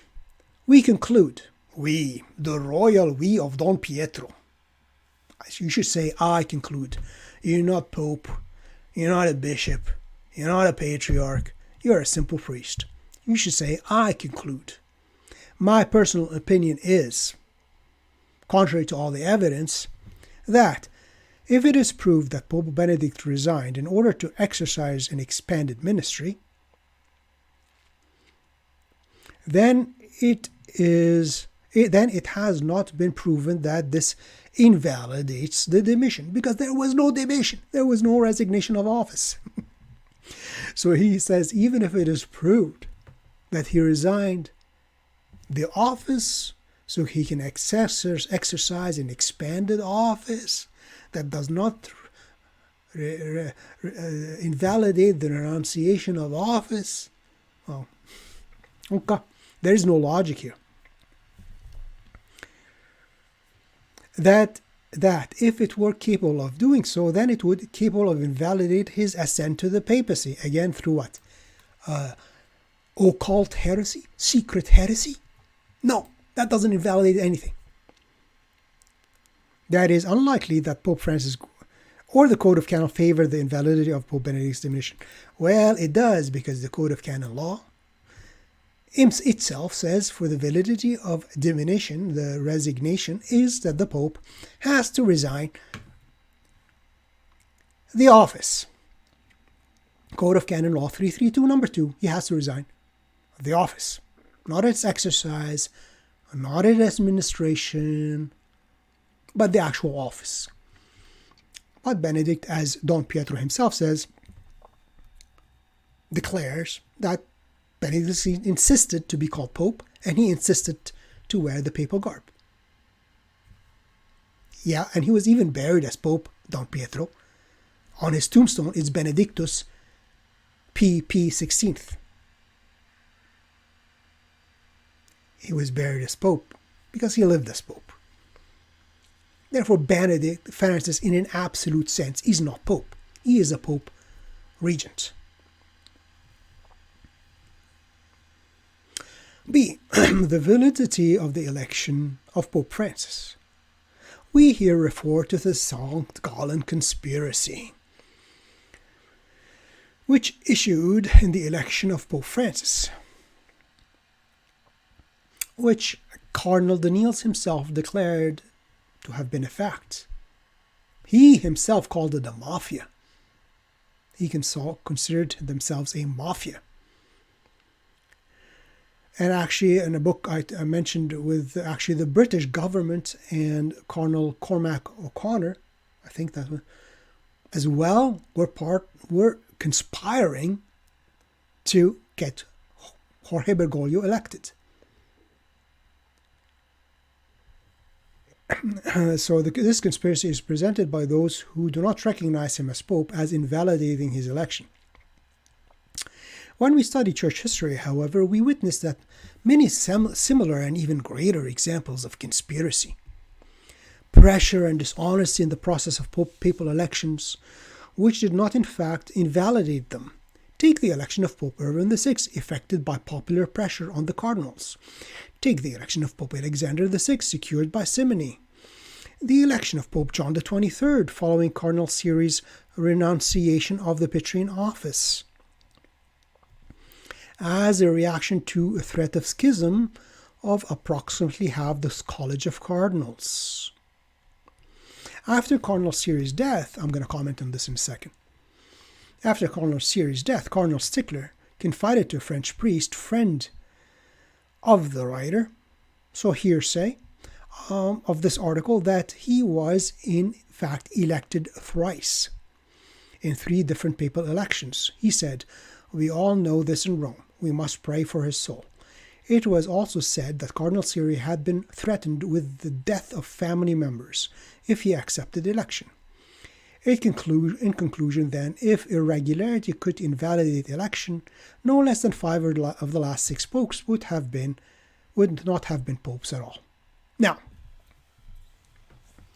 this whole paragraph or 2 means nothing. Why? Because the document governing the election of Francis was that one here. It was the document Universi Dominici Gregis of Pope John Paul II. And that document invalidated the election of a pope when there was a conspiracy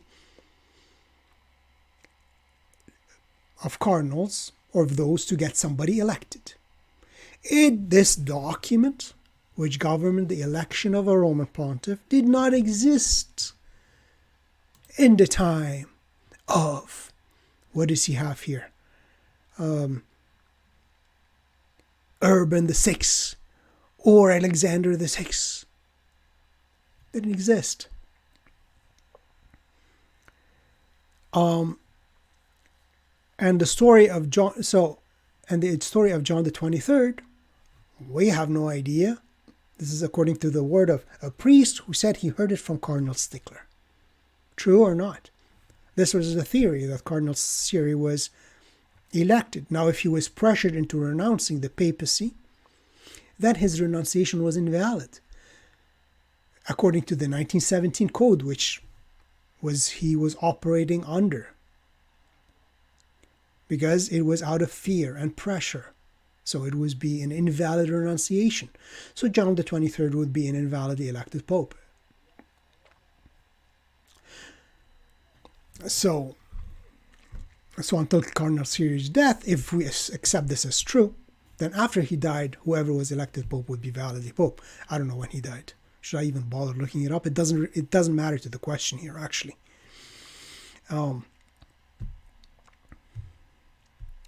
So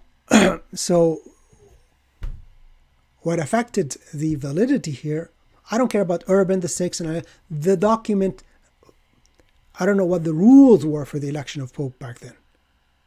It might have been different. They were different because the document under which Francis was elected was the one issued by John Paul II, Universi Dominici Graecis.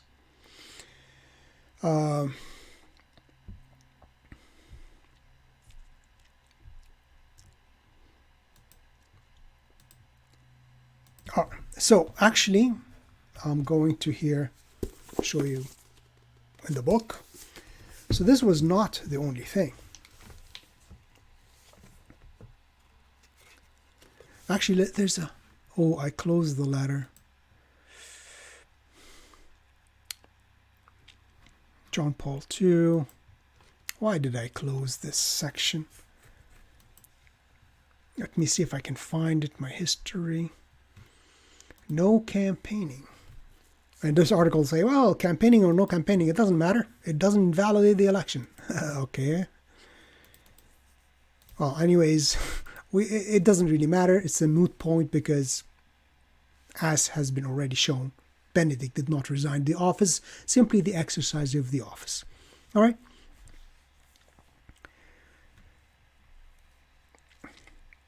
It says here, University Dominici Graecis says, the cardinal elector shall further abstain from any form of pact, agreement, or promise, or other commitment of any kind which would oblige them to give their or deny their votes to a person or persons, if this were in fact done. If this were in fact done even under oath, I declare that such a commitment shall be null and void, and that no one shall be bound to observe it. And I here impose the penalty of excommunication, lete sententiae, meaning automatic, upon those who violate this prohibition. It is not my intention, however, to forbid, during periods in which the see is vacant, the exchange of views concerning the election. So this is the section of the code, and I think... Did I highlight it in the document here? Let's go down. I think it's, oh, here we go. It's, how many highlights do I have here? Oh, here we go. Okay. So there were actually a couple of problems. During the election of the Pope Regent. Well, actually, so that's why I'm saying he's not a Pope in an absolute sense, but a Pope Regent. Or a Bishop of the impeded See of Rome. Okay, so, yes, there was a conspiracy. Various books tell you that Francis, there was a conspiracy of the St. Colin Mafia, Cardinal Cormac O'Connor, the British government, to get Bergoglio elected. There was even actually Francis himself, Jorge Bergoglio. Again, if you search for it online, you will find it. But I 100% recall that he stated that he was trying to do what those who elected him wanted him to do. He himself was saying he was fulfilling his duties, his the job he was elected to perform by those who chose him to be Pope, the St. Gallen Mafia. So he was doing the actions of the conspirators. But other than that, there was a violation of the rules of the conclave. I'm going to read from the book here first, and then we're going to look at slightly at the Pope John Paul II's rules for the election of the Roman Pontiff. So from the book, let's see. This is from page 225. Let me see if I can see it. 225. Here. So, it says,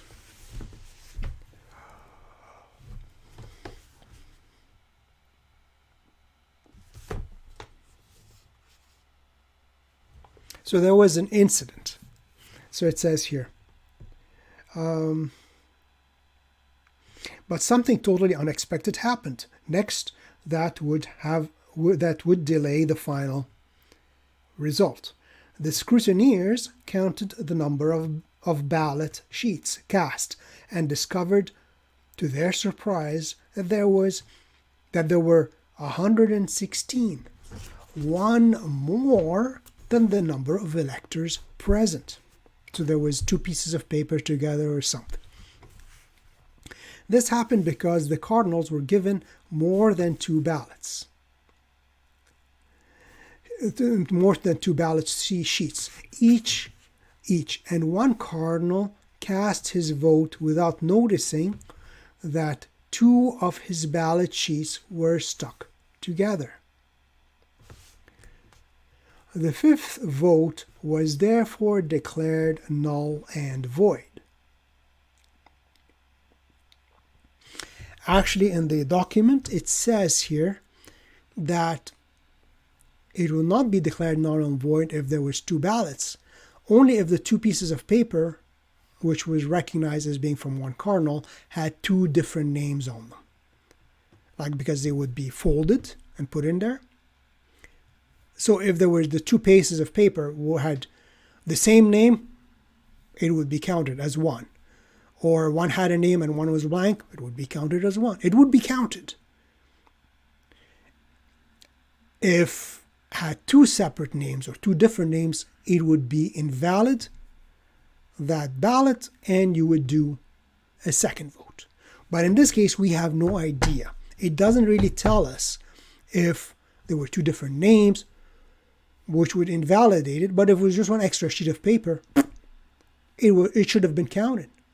End of story. One blank and one with a name, then would have been counted. End of story. It doesn't tell us, so we don't know. It says here, there were two of his ballot sheets were stuck together. Okay, so did they have the same name? What's the deal? Like, it doesn't really, there's a footnote. Let me have a quick peek here if I can. Tells me anything? No, it doesn't really tell us. It references another book. No, this is chapter... Sorry about that. What chapter is this on? Anyways, it's not the point. It doesn't really matter. It says, it doesn't specify. But as I said, if it was one blank paper, one had a name, he should have been counted. Two same name should have been counted. Two different names, it should have been voided. And another vote taken. So it says here, because two sheets were stuck together. The fifth vote, keep that in mind, the fifth vote, which was the last allowable vote according to the Constitution of Pope John Paul II,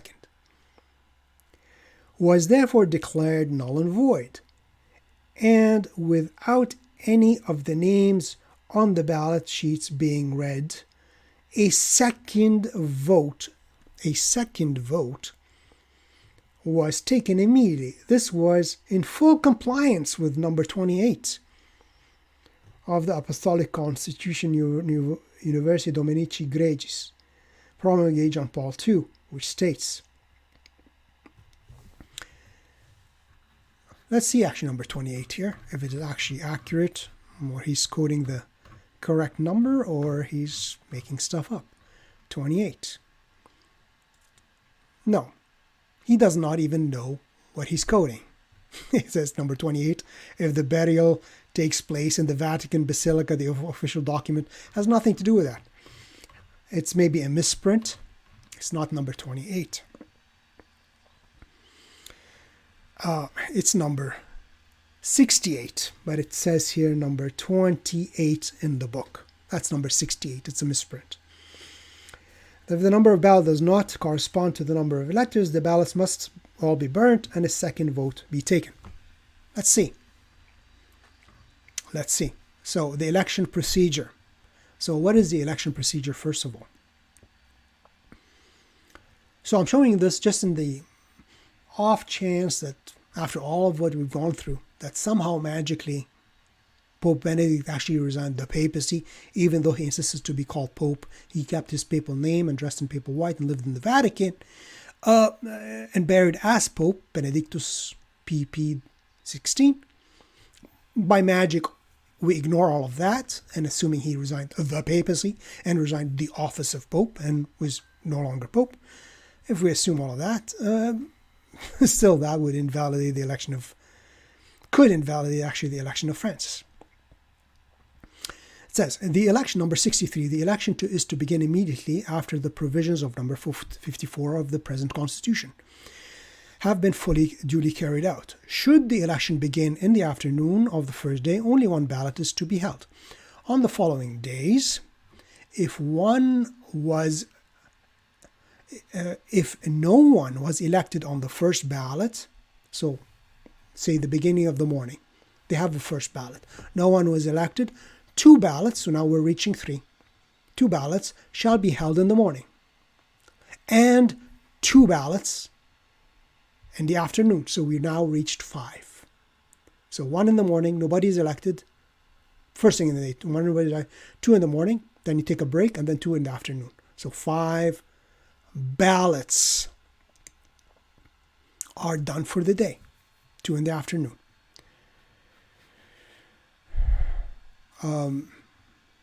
So this is the maximum number of ballots that is to be taken. So after all the ballots of the cardinal electors have been placed in the receptacle, it describes what happened here. The first scrutineer shakes several times in order to mix them, and immediately afterwards the last scrutineer proceeds to count them, picking them out of the urn in full view and placing them in another empty receptacle, previously prepared for the purpose. If the number of the ballots does not correspond to the number of electors, the ballots must all be burned and a second vote taken at once. If, however, their number does not correspond to the number of electors, the opening of the ballots then takes place the following manner. Oh, if their number does correspond. So, but notice what happens. So, first of all, there's a limit of 5 for the day. So after the 5 are finished. It doesn't say that if the number does not correspond, the ballots must be burnt and a second vote. It does not say that this ballot is null and void, like it didn't exist, so let's make a new one. No, it specifically said a second one, so a further one. So if they did 3, and on the third one there was this mistake, okay, so we're going to do a second vote. So now we're doing a fourth vote, a fourth ballot. So you only have 1 left. But in the case of Francis, they did 5, and on the 5th, there was this problem. And they said, okay, let's do a 6th. So Francis was elected on the illegal 6th ballot, 6th vote. It doesn't tell you that the ballot is null and void. It doesn't say that. It becomes null and void. It simply says, burn the papers and do a second vote. It doesn't say repeat the vote. It does not say repeat the ballot, repeat the vote. No, it says a second. 1, 2. First, second. First, second. First, second. 1, 2. So it is not repeat the same vote. No, it is a second, meaning a further one. Therefore, Jorge was elected on the 6th ballot, which violates the constitution for the election of the Roman Pontiff by John Paul II.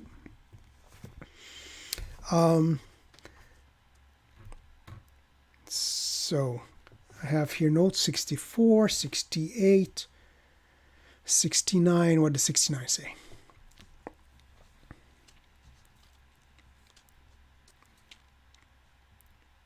The scrutineers sit at a table placed in front of the altar. The first of them takes the ballot, unfolds it, notes the name of the person chosen, passes the ballot to the second scrutineer, who in turn takes note of the second person, passes the ballot to the third, who reads it out in a loud and clear voice so that all the electors present can record the vote on a sheet of paper. And in this case, they have to read it out loud. But in this case, it says here, without any of the names on the ballot sheets being read. This is again another violation. You're not reading the names on the ballot sheets. Maybe the double ballot sheet one not being read. So that all the electors present can record the votes on a sheet of paper prepared for the purpose.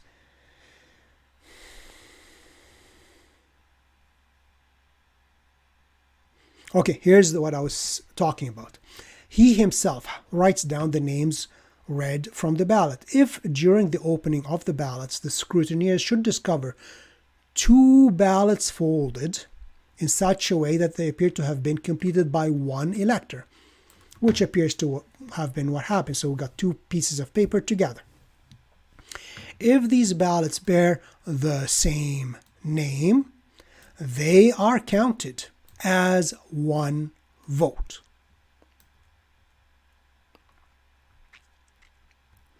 If, however, they bear 2 different names, neither vote will be valid.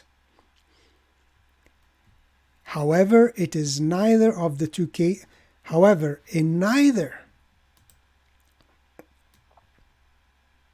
If, however, they bear 2 different names, neither vote will be valid. So this vote will be invalid.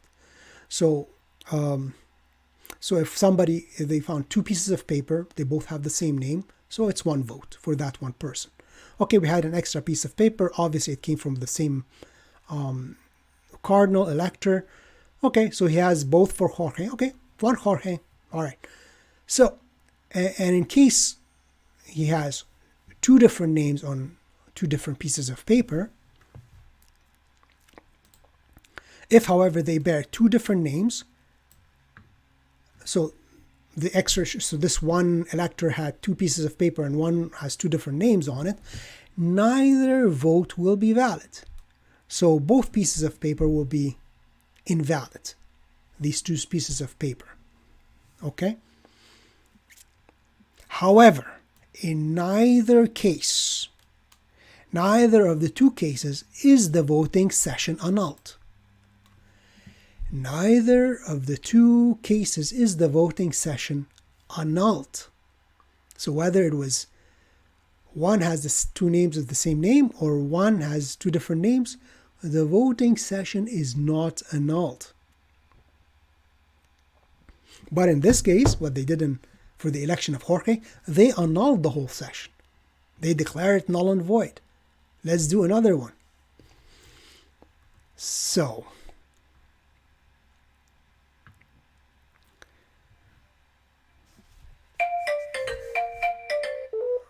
okay. Let me kind of silence my phone here. Do not disturb is on, so I'm not disturbed while I'm talking to you.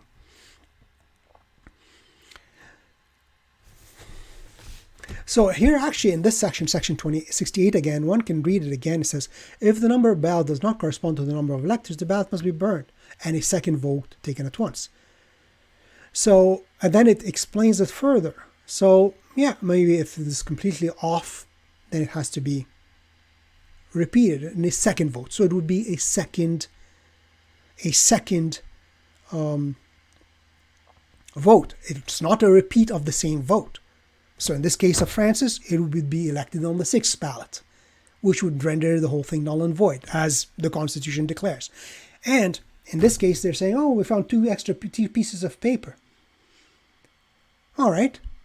But what does the Constitution says? If the two pieces of paper from the one elector had the two same names, then it would be counted as one vote for that one person. If it had two different names, then they would cancel each other, and that would be voided. That's what it says, right?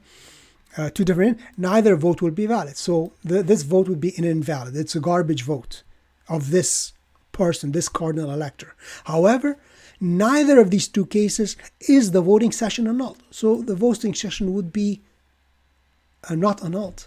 But they annulled it. They canceled it. They changed it. They threw it away and did a sixth vote. And finally, number 76. Should the election take place in a way other than that prescribed in the present Constitution, or should the conditions laid down here not be observed, the election is for this very reason. The election is for this very reason null and void, without any need for a declaration. So we don't need somebody to tell us it's been null and void on the matter. Consequently, it confers no right on the one elected. Let me repeat this paragraph one more time. Should the election take place in a way other than that prescribed in the present Constitution, or should the conditions laid down here not be observed, which obviously they haven't, they did a sixth ballot, sixth vote, they should not have annulled it even there were two ballots, as it specifically says. And there was a conspiracy of the cardinals, electors, and an election is by its very reason null and void without any need for a declaration on the matter. Consequently, it confers no rights on the one elected. So the one elected, Jorge Bergoglio, has no rights.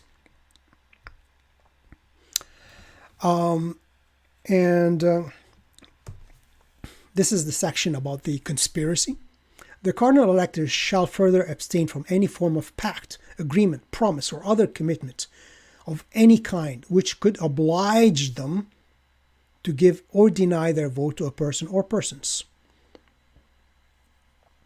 which I quoted previously. Number 82, I likewise forbid the cardinals before the election to enter any stipulations committing themselves of common accord to a certain course of action should one of them be elected to the pontificate. So it says he forbids that a cardinal, they cannot commit themselves to a certain course of action if he gets elected. So basically, we're going to vote for you if you do this, this, and that. But that's exactly what Francis did and said, even very recently, that he is doing what he was elected for. He is doing what his electors chose for him to do. I likewise forbid the cardinals before the election to enter into any stipulation, committing themselves, but they committed themselves, of common accord to a certain course of action, to the renewal of the church, and the spirit of the council, and the openness to the world, should one of them be elected to the pontificate. These promises too, should any in fact be made, even under oath, I also declare null and void. So even if they were declared, these oaths are null and void.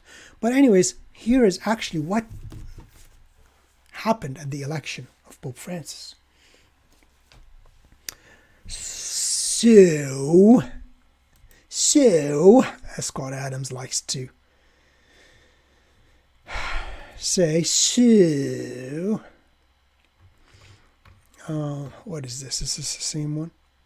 Yeah, that's the same one. We don't need to look at that one anymore. Let's go back here. So, let's have a look here. Section C, the adhesion of the moral totality of the Church to Pope Francis. The adhesion to the moral totality of the Church to heresy. 75% of the Church does not believe the Eucharist to be the very body and blood of Jesus Christ, does not believe in transubstantiation, probably does not believe in the sacrificial nature of the Eucharist.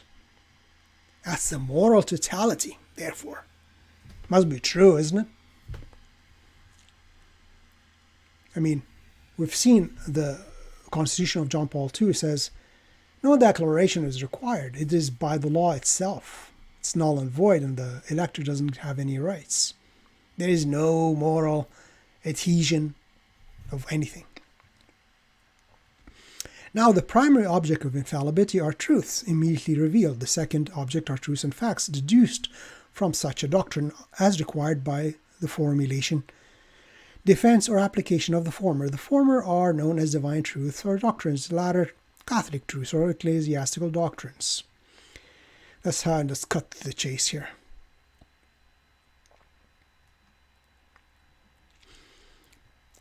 In regards to the possibility of a heretical pope,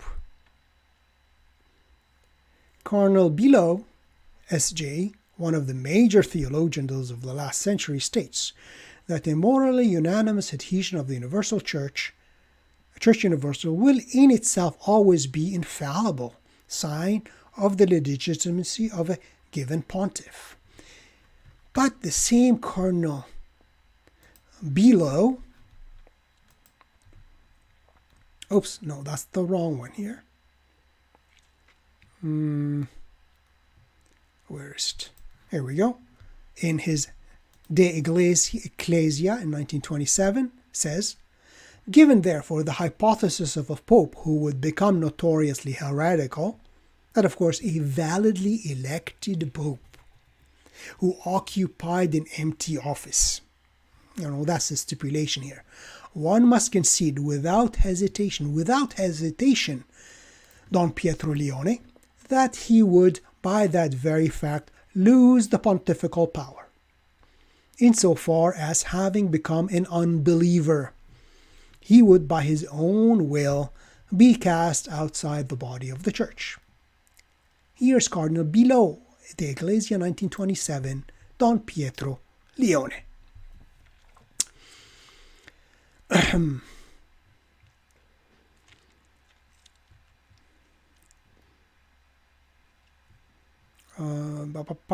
Let me see.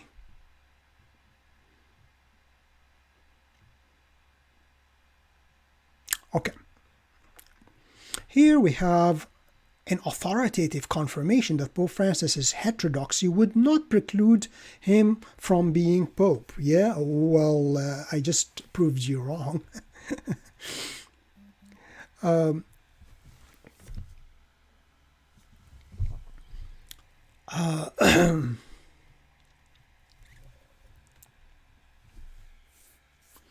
Here are, where is this here? If he were acclaimed Pope by the Universal Church when the See of Peter was vacant. Yeah, when the See of Peter was vacant, but since Benedict XVI did not vacate the office according to Canon 332 number 2, but simply it's exercised, then the See of Peter, the office of Peter, let's say, was not vacant. At the same time, however, such an acclamation would clearly be insufficient to prove that he is in fact the Pope if there were doubt as to whether the see were vacant at the time of the election. Okay, yeah, well, that's true, but I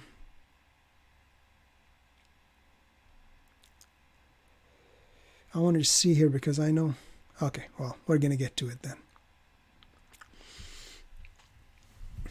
Okay. The doctrine of the adhesion of the Universal Church is, as we have seen, a criterion for the validity of the election required. And how do you define adhesion of the universal church? The propaganda that, oh, look, there's a man dressed in white on the balcony. Oh, he's Pope.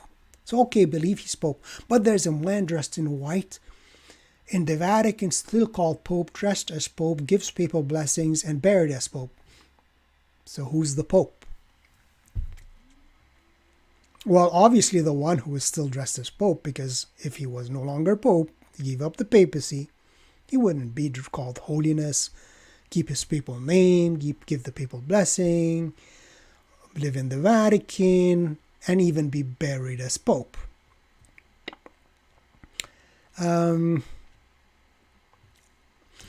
The doctrine of the adhesion of the universal church is, as we have just seen, a criterion for the validity of the election required by the dogma of the apostolic succession.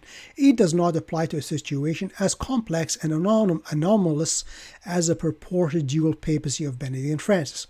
Well, we have the Pope and the Pope Regent. We have the King and the King Regent. We have the monarch and the monarch regent. We have the Bishop of Rome, of the impeded See of Rome, and the bishop administering the impeded See of Rome. Not too much of a complex story here. Before we can establish the validity of Francis' election, we clearly need to establish the validity of Benedict's demission, which, of course, you did not. We actually established that he remained Pope till death and buried as Pope in the Vatican, in the tomb of Pope John Paul II. We have argued that Pope's demission was valid. Well, you can argue all you want, but you didn't prove nothing. Actually, you were proven to be false, wrong. But this is yet unproven.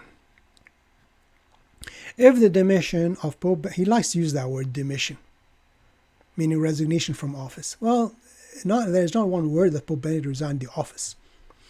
Was valid, the fact that the fact of the adhesion of Pope Francis would be relevant and would in fact render Pope Francis' election valid. And what?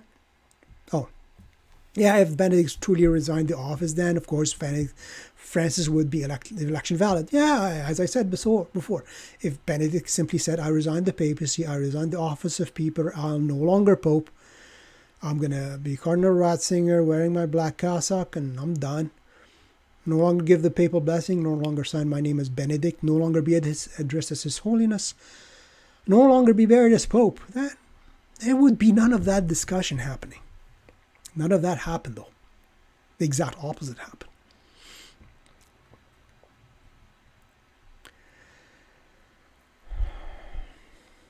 If the demission of Pope Benedict were invalid by contrast and Pope Benedict remained Pope until his death, which he did, as attested to by his burial, even in the Vatican, under the name of Benedictus PP, Pope and Pontiff, then the fact of the adhesion to Francis would be irrelevant, because his putative election during the reign of Pope Benedict would have been invalid. Yes. Unless we would think of him as a Pope Regent, as I mentioned. The heresy of Pope Francis. On the basis that a pope ceases to be pope on grounds of heresy, we bring to the reader's attention a long list of heresies imputed to him on the Hispanic site Denzinger Bergoglio. Or I can bring it to you in this nice little jumbo book of Defending the Faith Against Present Heresies.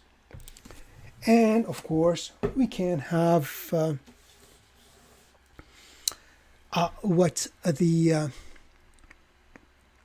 where is it here?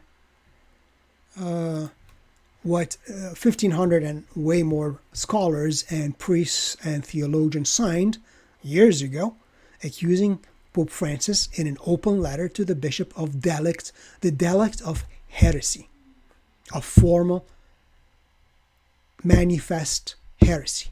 And they asked the bishops and cardinals to act. And how do you do that? Well, we're going to see. But so they declared him heretical. And if you are interested, you can simply press the letter, and that'll take you to the full theological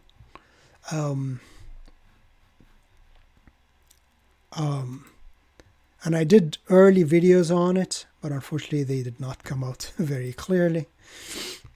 And it was my first video, so my voice was not working. I hope this is working, actually. But anyways, it was a big, long study about all the heresies he did regarding even just Amoris Laetitia. That it is impossible to follow the commands of God.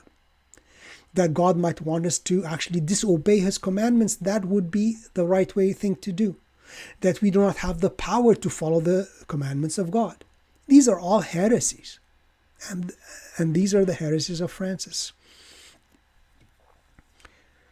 So he says, we are accusing Pope Francis of the canonical delict of heresy.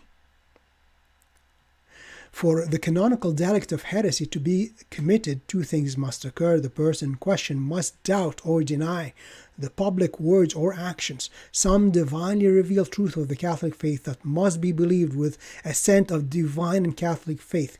And this doubt or denial must be pertinacious, and it must be made with the knowledge that the truth being doubted or denied has been taught by the Catholic Church as a divinely revealed truth, which must be believed with the assent of faith, and the doubt or denial must be persistent.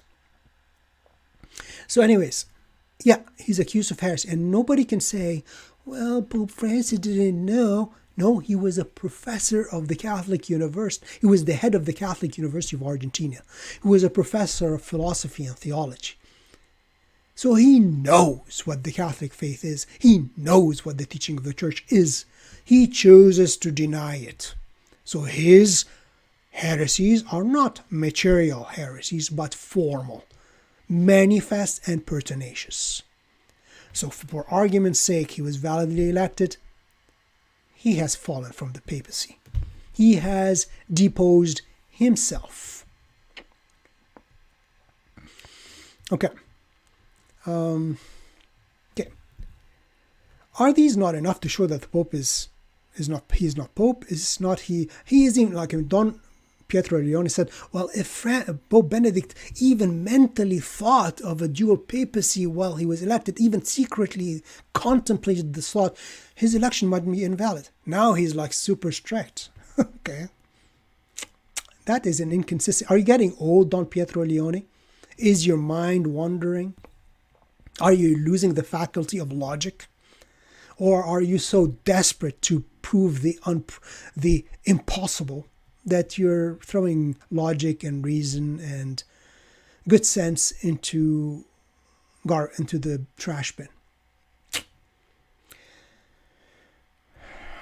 Okay, treating the subject with the maximum possible brevity, we merely remark a distinction must be made between two types of heresy, formal, pertinacious, and manifest on the one side, which Francis exhibited because he is a professor of theology and doctrine and philosophy at the Catholic University of Argentina.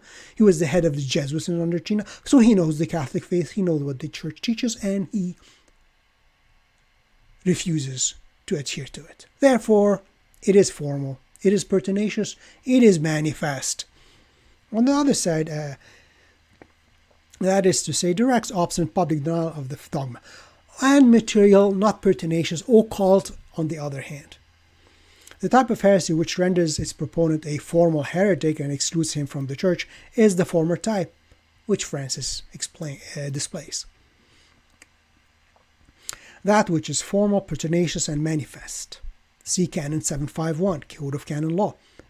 Code of Canon Law tells you a manifest heretic is no longer a Christian. Any ecclesiastical office becomes vacant through manifest formal heresy.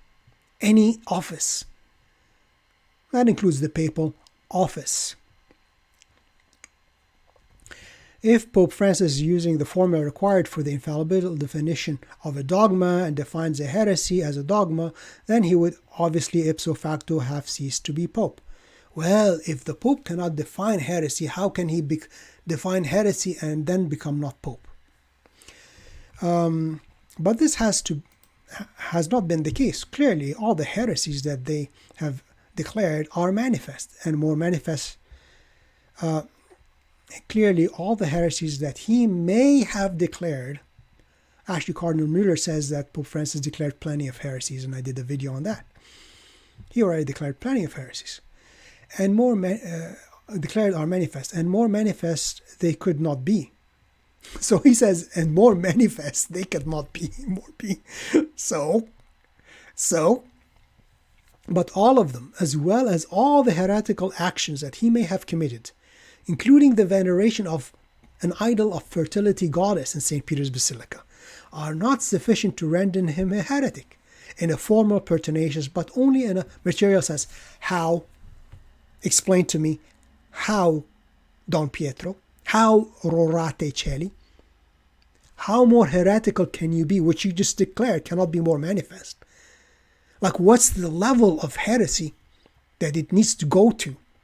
Do you want him to stand there and say, I deny Jesus Christ? Is that the only form of heresy that you will accept? Now, explain to me, how can it be more manifest, more pertinacious, more formal? No, it's just, after all of that, it's just material. No, it cannot be. He was well educated. He's a professor. He's a teacher. He's head of the Jesuits. He knows the faith. To deny it and to do actions against it is to be pertinacious, manifest, and a formal heretic. Those who deem themselves competent to brand him a heretic, priests, theologians, any faithful Catholic actually, and therefore not an authentic pope, typically deem all previous popes to be authentic and therefore not heretical in the sense in which they consider Francis to be. Yes, not maybe necessarily all popes, but definitely, like, again, he's going to give examples of actions which were imprudent, not wise, as even St. Peter did with the Jews when he refused to eat with the Gentile converts and only ate with the Jewish converts to Christianity, because they were the circumcised and they were the uncircumcised. So only ate with the circumcised and refused to eat with the uncircumcised.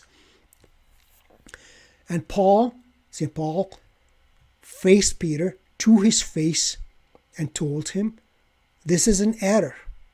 Didn't accuse him of heresy, because Peter himself in the First Council of Jerusalem declared that Gentiles and Jews both receive the same grace, both are saved by the grace of Christ, and so forth.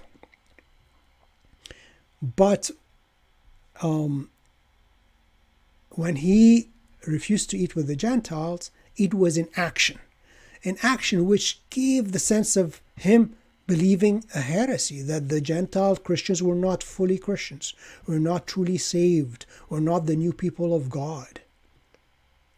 So, now Don Pietro Leone tries to imitate actions into heresies, which some traditionalists do the same. Clearly, all the heresies that have been declared, that may have been declared, are manifest and more manifest. We did that here. This, however, is incoherent, given that his predecessors were also prone to heresy in words or deeds. Pope John Paul II kissing the Quran. Yes, he did kiss the Quran. But again, you have to understand John Paul II. He kissed it as a human form of respect to the people, to the Muslims. But in his book, Crossing the Threshold of Hope, which I have, John Paul II clearly declares the truth of Christianity and that Islam is lacking, that Muhammad is wrong in the crossing of the threshold of hope. You should read it, Don Pietro Leone. So when he does kiss the, it is offensive, like Peter only eating with the Jewish, the circumcised. not with the uncircumcised. That's offensive. What John Paul II was offensive. He gave reverence to a book which calls Christians idolaters, mushrikeen, sharers of God, declares Jesus simply a servant of God, not God himself, declares that we should be subjugated to Islam. So by kissing it, he committed a grave sin. But he did not declare Islam to be true. Read the Crossing the Threshold of Hope. And presiding over gatherings of other religions, and Assisi. True. But these other religions, again, he gave the impression of equality of of religions falsely. But even at Assisi, each religion worshipped separately. Catholics did not worship with the Buddhists. Yes, Buddhists were given a church to pray in, which was an offense against God. But again, there was no a united worship service, let's say. So again, it was offensive, it was a falsehood, it will cause scandal. But that does not amount to heresy. Pope Benedict XVI followed suit in the latter practice. Again, Benedict refused to do an Assisi gathering, and then I think he did. And then he did visit the mosque in Turkey. And you see him pictured like doing his hand like this as if praying, which is a gesture of prayer. Doesn't mean he was praying any Muslim prayer. He might have been invoking Jesus Christ to convert these Muslims to the true faith. Remember Pope Benedict XVI speech at Regensburg, which enraged Muslims worldwide. So, what is Don Pietro Leone trying to do here? Pope John the 23rd and Paul VI convoking and promoting the Second Vatican Council. Now, is Vatican Council heretical? Did it preach heresy? Show me the heresies of Vatican II. There are inaccuracies, there are vaguenesses, because regarding, say, ecumenism.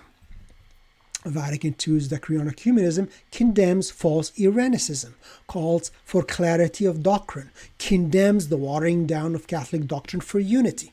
That is in the Decree on Ecumenism. Vatican II, while it declares that the Catholic Church subsists in the Catholic Church, Cardinal Ratzinger under John Paul II declares that subsist in means is the Catholic Church. It means it's a full existence of the Catholic Church in the Church of Christ in the Catholic Church. Vatican II specifically says all churches have to come to the unity of the one Church of Christ governed by Peter and his successors. So where are the heresies of Vatican II? There are inaccuracies, even regarding the freedom of religion in it. In that, it talks about the freedom of religion cannot be restricted, should be restricted for the common good. But other parts of the council talks about the government's restricting, not the common good, the common order, the public order. But in other parts of the council documents, it talks about the public good. Government has to intervene for the public good. And what more public good than the spreading of error, destruction of souls? So I think Cardinal Ratzinger said previously that the whole Vatican II has to be taken as a whole. You cannot take one sentence or one declaration or our constitution and take it by itself. What else? All the hot button issues. But, so all of these are, where are the explicit heresies? I mean, Archbishop Marcel Lefebvre actually even signed all the documents of Vatican II. So, what's the deal, Don Pietro? And so you're equating actions, vaguenesses of Vatican II, which could be used for heresy, to equate them with the explicit, perverse, pertinacious, unrepentant heresies of Francis.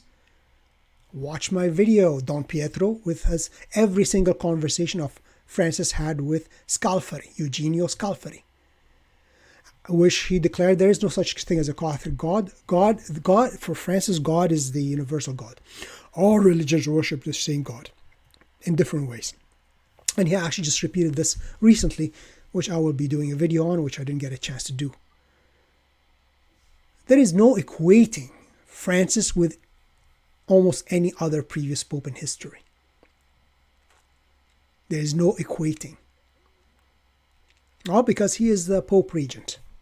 He has not been given the grace of office, as they say, because the office was occupied by Benedict. So he says the Second Vatican Council was to signify the formal entry of heterodoxy within the Church. Well, yeah, I guess Marcel Lefebvre and Bishop de Castro Meyer were heterodox. Ottaviani were a heterodox heretic. No. Actually, Cardinal Ottaviani, in 1966, after the council, has a letter addressed to all the bishops, which I've dealt with before, where he tells them about all the abuses being used in the name of the council to deny Catholic truth, in the name of Vatican II. And he tells them to stop these errors emanating by those using the council for heresy. That's what Francis does, actually. He actually rejects the text of the council and talks about the spirit of the council. Pope Francis' words and deeds do not essentially differ from those of other popes. Oh yeah, they don't? No, they do. In essence, they do. His judges draw the conclusion that either all of these 5 popes were heretics or none at all. No, we don't have to do that, because there's a difference between unwise actions, scandalous actions, and explicit, pertinacious doctrinal heresy. Tradition teaches that none of them are. Well, tradition teaches us that the other ones were not, but Francis is. Tradition teaches that Paul VI might have been a schismatic because he changed all the received and approved rites of the Catholic Church using the administration of the sacraments. That would render him, he might have fallen into schism against the Church. He becomes a schismatic according to various Torquemada and other theologians I've dealt with previously. Conclusion.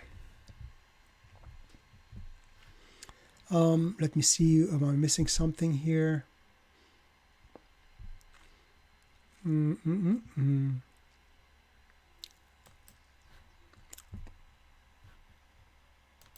Oh, we're going to get to that because that's the end of it. Okay, here we go. Conclusion to sections A through D. The conclusions that we have reached, that I, Don Pietro Leone, have reached, not we have reached. No, you have falsely, erroneously reached. In the above sections may be summarized as follows. A. The demission of Benedict XVI valid? No. The election of Pope Francis valid? No. The adhesion of the Universal Church to Pope Francis valid? If A and B are valid? No, because neither A or B is valid. D. The heresy of Pope Francis insufficient for invalidating the papacy? False. Again, no. However, we repeat that all these conclusions are simply an attempt to apply the relevant theological principles to the facts. Our motive is our motive. Why are you using the our? Who are you?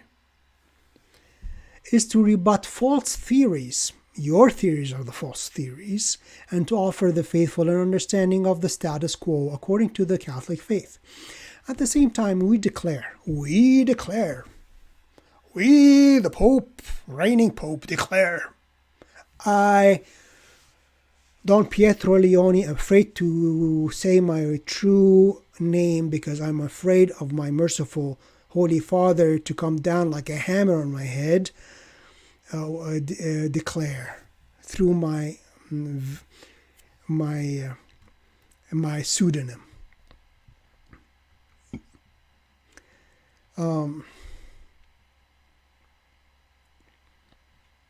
At the same time, we declare that I, Don Pietro, have no competence at all for determining the issue. After all of this, you seem to have determined it. You told us you determined it. The issue, nor does any other individual or body of men, with the possible exception of Pope Francis. So nobody has any competence of declaring anything about anything except Pope Francis. Even if he is not a validly elected Pope, only he can declare it. In the matter of the validity of Pope Benedict's demission. Well, how come Dom Nicola Books said the declaratio of Pope Francis, Benedict, has to be juridically inquired, whether it was juridically valid or not? He didn't say, well, Pope Francis has to do it. No. In the matter of demission that we have mooted above. Of course, he's not going to do that because that would render him invalid. Someone, and especially a seer, might object, well, we don't care about seers and none of that stuff.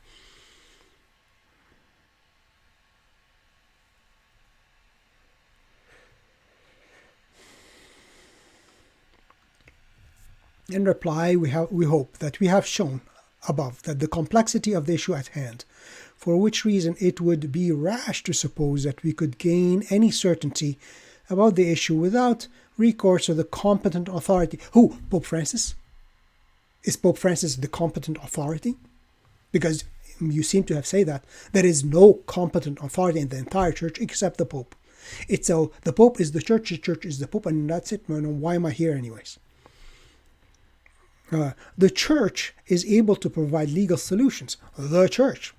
Who do you mean by the church? The Pope? Francis? Is there to all such doubts. For doubts as to the validity of marriage, there are the marriage tribunals. For the doubts as to the authenticity of the Pope, there is the judgment of the church herself. And who is the church? According to Don Pietro, it's the Leone. It's the Francis. Only the Pope can judge the Pope. Only the Pope is the church. There is no church. The Pope is the church, as we have stated above. Falsely.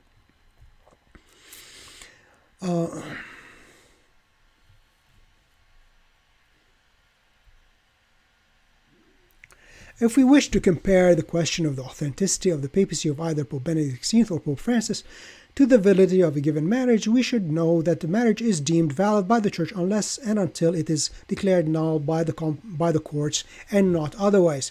Now, in the Code of Canon Law, the 1917 Code of Canon Law, it declares that any office becomes vacant by the law itself, ipso jure, ipso facto, through heresy, without any declaration. In the Code of Canon 1983, it tried to kind of more restrict it, but it does say the same thing. I don't have it pulled out here, but I quoted it in a previous video. That the Code of 1983 says that any office, including the papal office, becomes vacant through heresy. Becomes vacant. So the occupant falls from office through heresy. But to make it, so the office is vacant. But to make it valid, not valid in the sense that it's not, that it becomes vacant. No, it is vacant. But it needs the cardinals to declare it so, to make a declaration of the vacancy of office. That's all. The competence for determining who is Pope. Conclusion. Okay, finally. I've got a headache from all of this. I've got a headache. We have been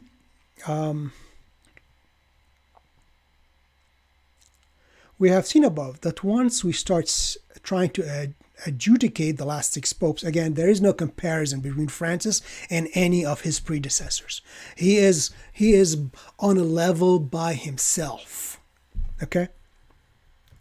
Whether in respect to the election of their orthodoxy, or we can find motives for doubting the authenticity of at least 5 of them. The question one should rather ask oneself, which is logically prior to the question, is Pope Francis Pope, is the following: who has the competence to decide whether Pope Francis is Pope? The answer is nemo. No one. No one has the competence to declare if the Francis is Pope. No one has the competence to declare that a Pope has fallen into heresy. Well, Don Pietro Leone, graduate of humanities and philosophy, let a cardinal canon law professor answer you. Shall we? Shall we? Yes, we shall. Come into the show, Cardinal Gianfranco Giralanda. Cardinal Gianfranco Giralanda. Cessation from the papal office of the Roman Pontiff. How does the Pope fall from office or cease to be in the office of the Roman Pontiff? Causes of the vacancy of the Roman See. What are the causes? Well, obviously, death, insanity, certain and perpetual insanity and total mental infirmity. Number 3, notorious apostasy, heresy, or schism. That would render the office vacant. Notorious apostasy, heresy, or schism. And number 4, renunciation. Okay, Benedict did not renounce the office, but renounced the exercise of the office. And for Francis, through the impossible case of him being Pope in an absolute sense, in a full sense, then he obviously fell through notorious apostasy, heresy, and indeed schism by trying even to ban and banish the traditional rites of the Roman Church. That would render him a schismatic. But the question is, who can declare that? No one, nobody. The Pope is the Church is the Pope, and the Pope can declare himself vacant. No.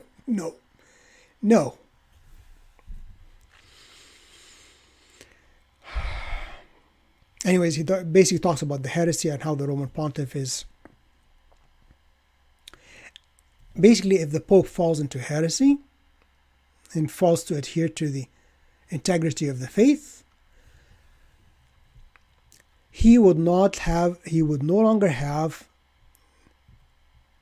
any power, because ipso jure, by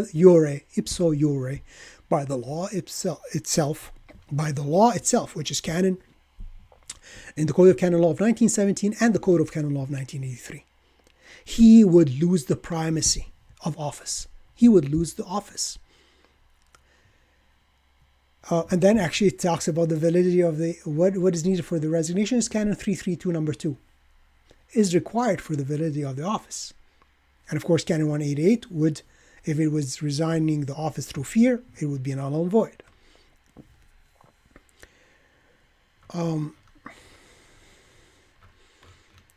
Where does it say cardinals? I'm going to look it up. Where's my find button here? Find cardinals.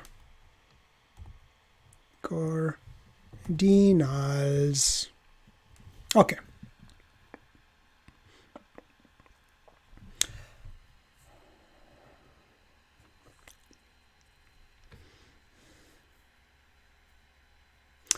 Okay, this is here he deals with who is to declare him vacant, who is to declare the office vacant and empty and not there.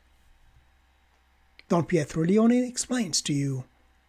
Cardinal Gianfranco Giralanda, professor of canon law, explains to you Don Pietro Leone and Rorate Caeli what happens. Here it is.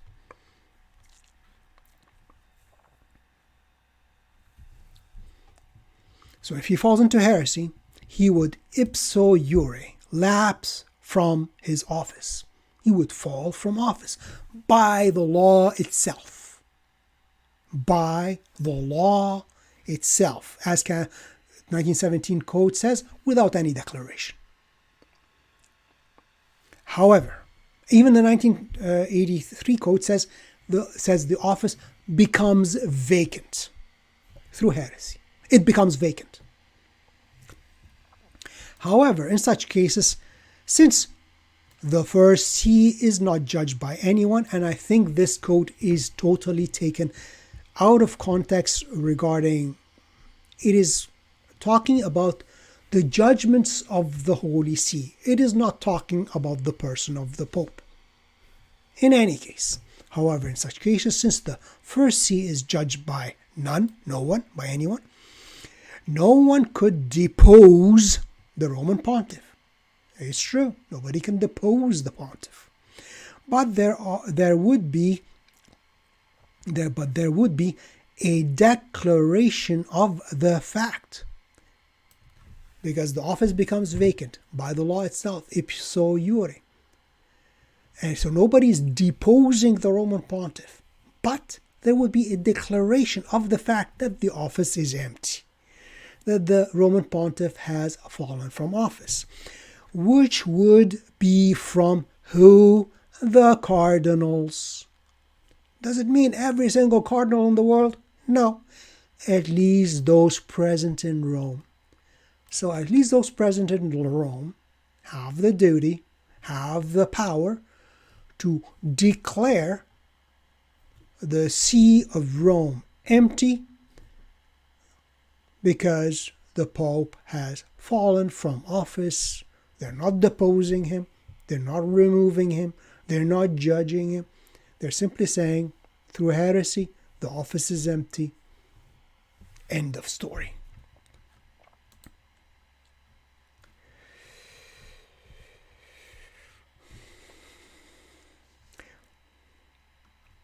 And he says the same thing, first of all, through heresy, the same thing is through insanity. The certainty and perpetuity of insanity, like the total mental infirmity, must be ascertained through accurate medical assessment. The cessation from the primatial office would only be declared by the cardinals, at least those present in Rome. Therefore, even in this case, there would not be an act of deposition. So nobody's deposing the Pope. So here you go. So in answer to your question, who has the competence to decide whether the Pope Francis is Pope, is the cardinals, at least those in Rome, because they can declare the see empty, the seat vacant, not by deposing the Pope, but because the Pope deposed himself. It has become empty through heresy, through mental infirmity, by the law itself, not by their deposing him. You should educate yourself, Don Pietro. You should educate yourself, Rorate Caeli. Now he finishes up with the quote from Pope Nicholas I. Pope Nicholas I declared in the brief Propos, I'm not going to even try to pronounce it. Well, let me try. Proposueramus quidam. Maybe I pronounced it wrong, probably. To the Emperor Michael in the year 865, neither by the emperor, nor by the whole clergy, nor by the kings, nor by the people can the judge be judged. The first see shall not be judged by anyone. Yes, but take the rest of the quote. Actually, what is he talking about here? Where did I bring it in? Let me find it for you. Let me find it. Where did it go? Where did it go?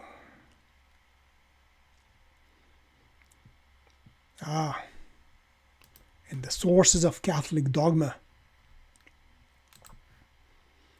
St. Nicholas I, 858. Roman Council, 860 to 863. Primacy and Passion.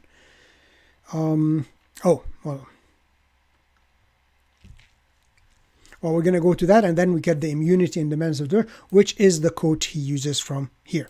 Propus whatever quidam to Michael, emperor. So even in the Primacy, he says in chapter 5, he says, if anyone condemns dogmas, mandates, interdicts, sanctions, and decrees promulgated by the one presiding in the Apostolic See for the Catholic faith, that's the key. For the correction of the faithful, that's the key. For the emendation of criminals, that's the key. Either by interdict or threatening or future ills, let him be anathema. So these are the rules, the decrees of the Apostolic See in regarding to for the protection of the faith and the correction of the faithful. Now, here's the thing he talks about in his letter of Pope Nicholas to Emperor Michael. Neither he quotes it here, right? Neither by the emperor nor by the whole clergy. Okay, just the same one here. So, neither by Augustus, meaning the emperor, nor by all the clergy, nor by the rich, nor by the people will the judge be judged. The first see will not be judged by anyone.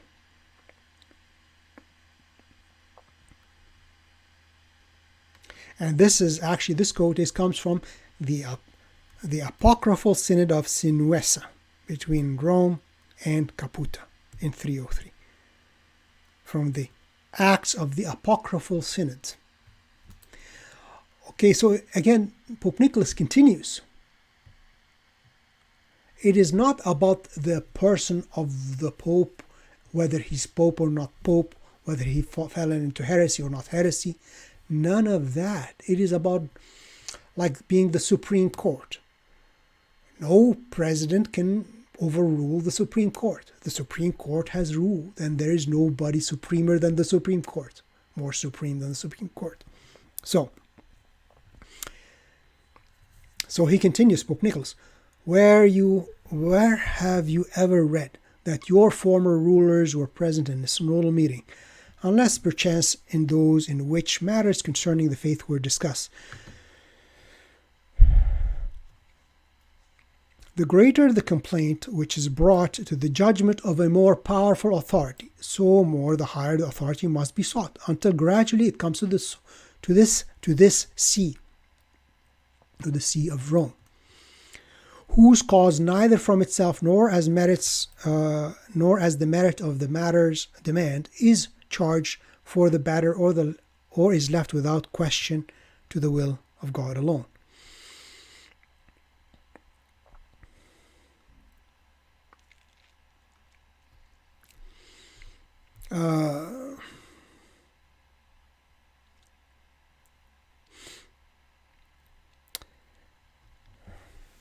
Since, according to the canons, where there is greater authority, of course, the See of Rome being the supreme authority, the judgment of the inferiors must be brought to it to be annulled or to be sustained. Certainly, it is evident that the judgment of the Apostolic See, of whose authority there is none greater, is to be refused by no one. So basically the judgment of so there's a case and they bring it to the Apostolic See, so the first See is not judged by anyone because the first See is the supreme judge. But this has nothing to do with the character of the Pope, whether he fell into heresy or not heresy or none of that.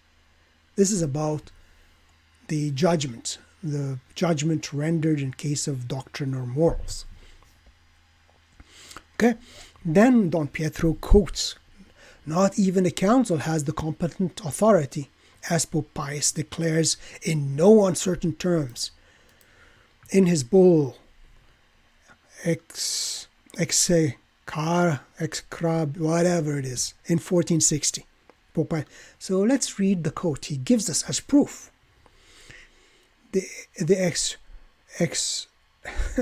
My brain stopped, sorry. The execrable and hitherto unheard of abuse has grown up in our days that certain persons presume to appeal to a future council from the Roman Pontiff. We condemn all such appeals and disprove them as erroneous and detestable. So this is basically what what Pope Nicholas I has said. So these people are going to a council, a future council, to overturn the judgment of a pope. But a council is not superior to the supreme see, to the first see. Like Peter is called the first of the apostles, always. He's ranked first. So no council can overrule the judgment of this first see, of the apostolic see. And that is what is discussed here. It has nothing to do if the person, the bishop of the first see, is a heretic or fell from the papacy or committed heresy. None of that is dealt with here at all. So, again, all this means nothing to the argument. How then can the matter be decided? There is no means of deciding it during our lifetime, the lifetime of the presumed pope. Well, Cardinal Girolanda said, no, the cardinals can decide it. At least those ones in Rome can declare the see vacant. Unless, of course, he adjudicates the validity of Pope Benedict's dismissal itself, which is unlikely. It could only be decided by the church. But according to Don Pietro Leone, the church is the pope. So there is no church. It's the pope at some future date. Would it be the cardinals? No, it's the cardinals. As it was in the time of the election of the papacy of Cardinal Rorate Caeli in 1958, when the church designated him Pope John the 23rd, entailed that the prelate that had been known as Pope John the 23rd since the 15th century had never in fact been pope at all.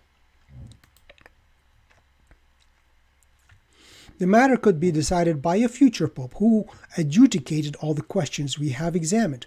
So the pope is the God emperor, only the pope.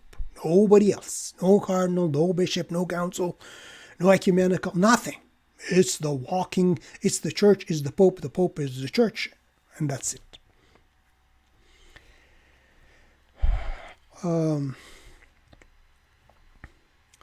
The matter could be decided by a future pope who adjudicated the question we have examined above, the validity of Pope Benedict's demission, of Pope Francis' election, of the adherence of the Universal Church to Pope Francis, of Pope Francis' heresy. So we're just plain old idiots. We can't actually work our brains. We would then, this is basically what Protestants say about Catholics. Pope worshippers. Yeah. Bow down and believe and repeat. Don't even think. We would then be able to know for certain whether Francis is the Pope or not, only if and when the church, again, according to Don Pietro, it's only the Pope, expresses its judgment, his judgment, on the matter, even if this does not occur during our lifetime. Conclusion. We have seen that the faith and logic favor the opinion that Pope Benedict was validly elected. Yes, and validly resigned. It depends on what you mean. He resigned the active exercise of the office, but never resigned the office, as he himself says, as Gonswein himself says, as was demonstrated by him being called Pope, being called Holiness, wearing white, living in Vatican, receiving the newly elected cardinals, being indeed buried as Pope Benedict, PP, in the tomb of Pope John Paul II and receiving a papal funeral. That Pope Francis was validly elected. Well, if you want to call it choosing a Pope Regent, then yeah. Or a Bishop of Rome for the impeded See of Rome, and yeah. And remains Pope as of writing. And not in an absolute sense, not in a full sense, as in a Pope Regent, until we have a true successor of Benedict. We have also seen, however, that this can only be known for certainty if and when the Church, meaning the Pope again, declares it to be so. Because the Church is the Pope is the Church, and nobody else exists in it.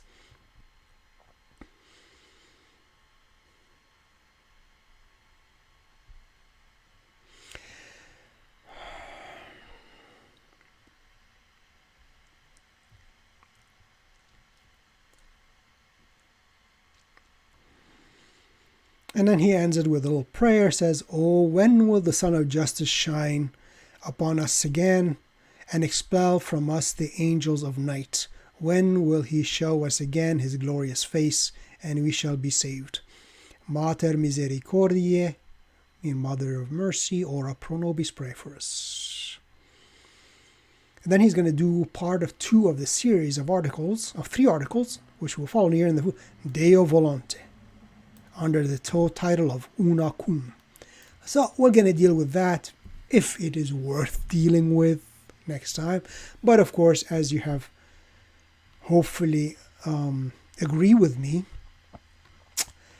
I, in my humble opinion, have demolished the whole article and premise of Don Pietro Leone and Rorate Caeli.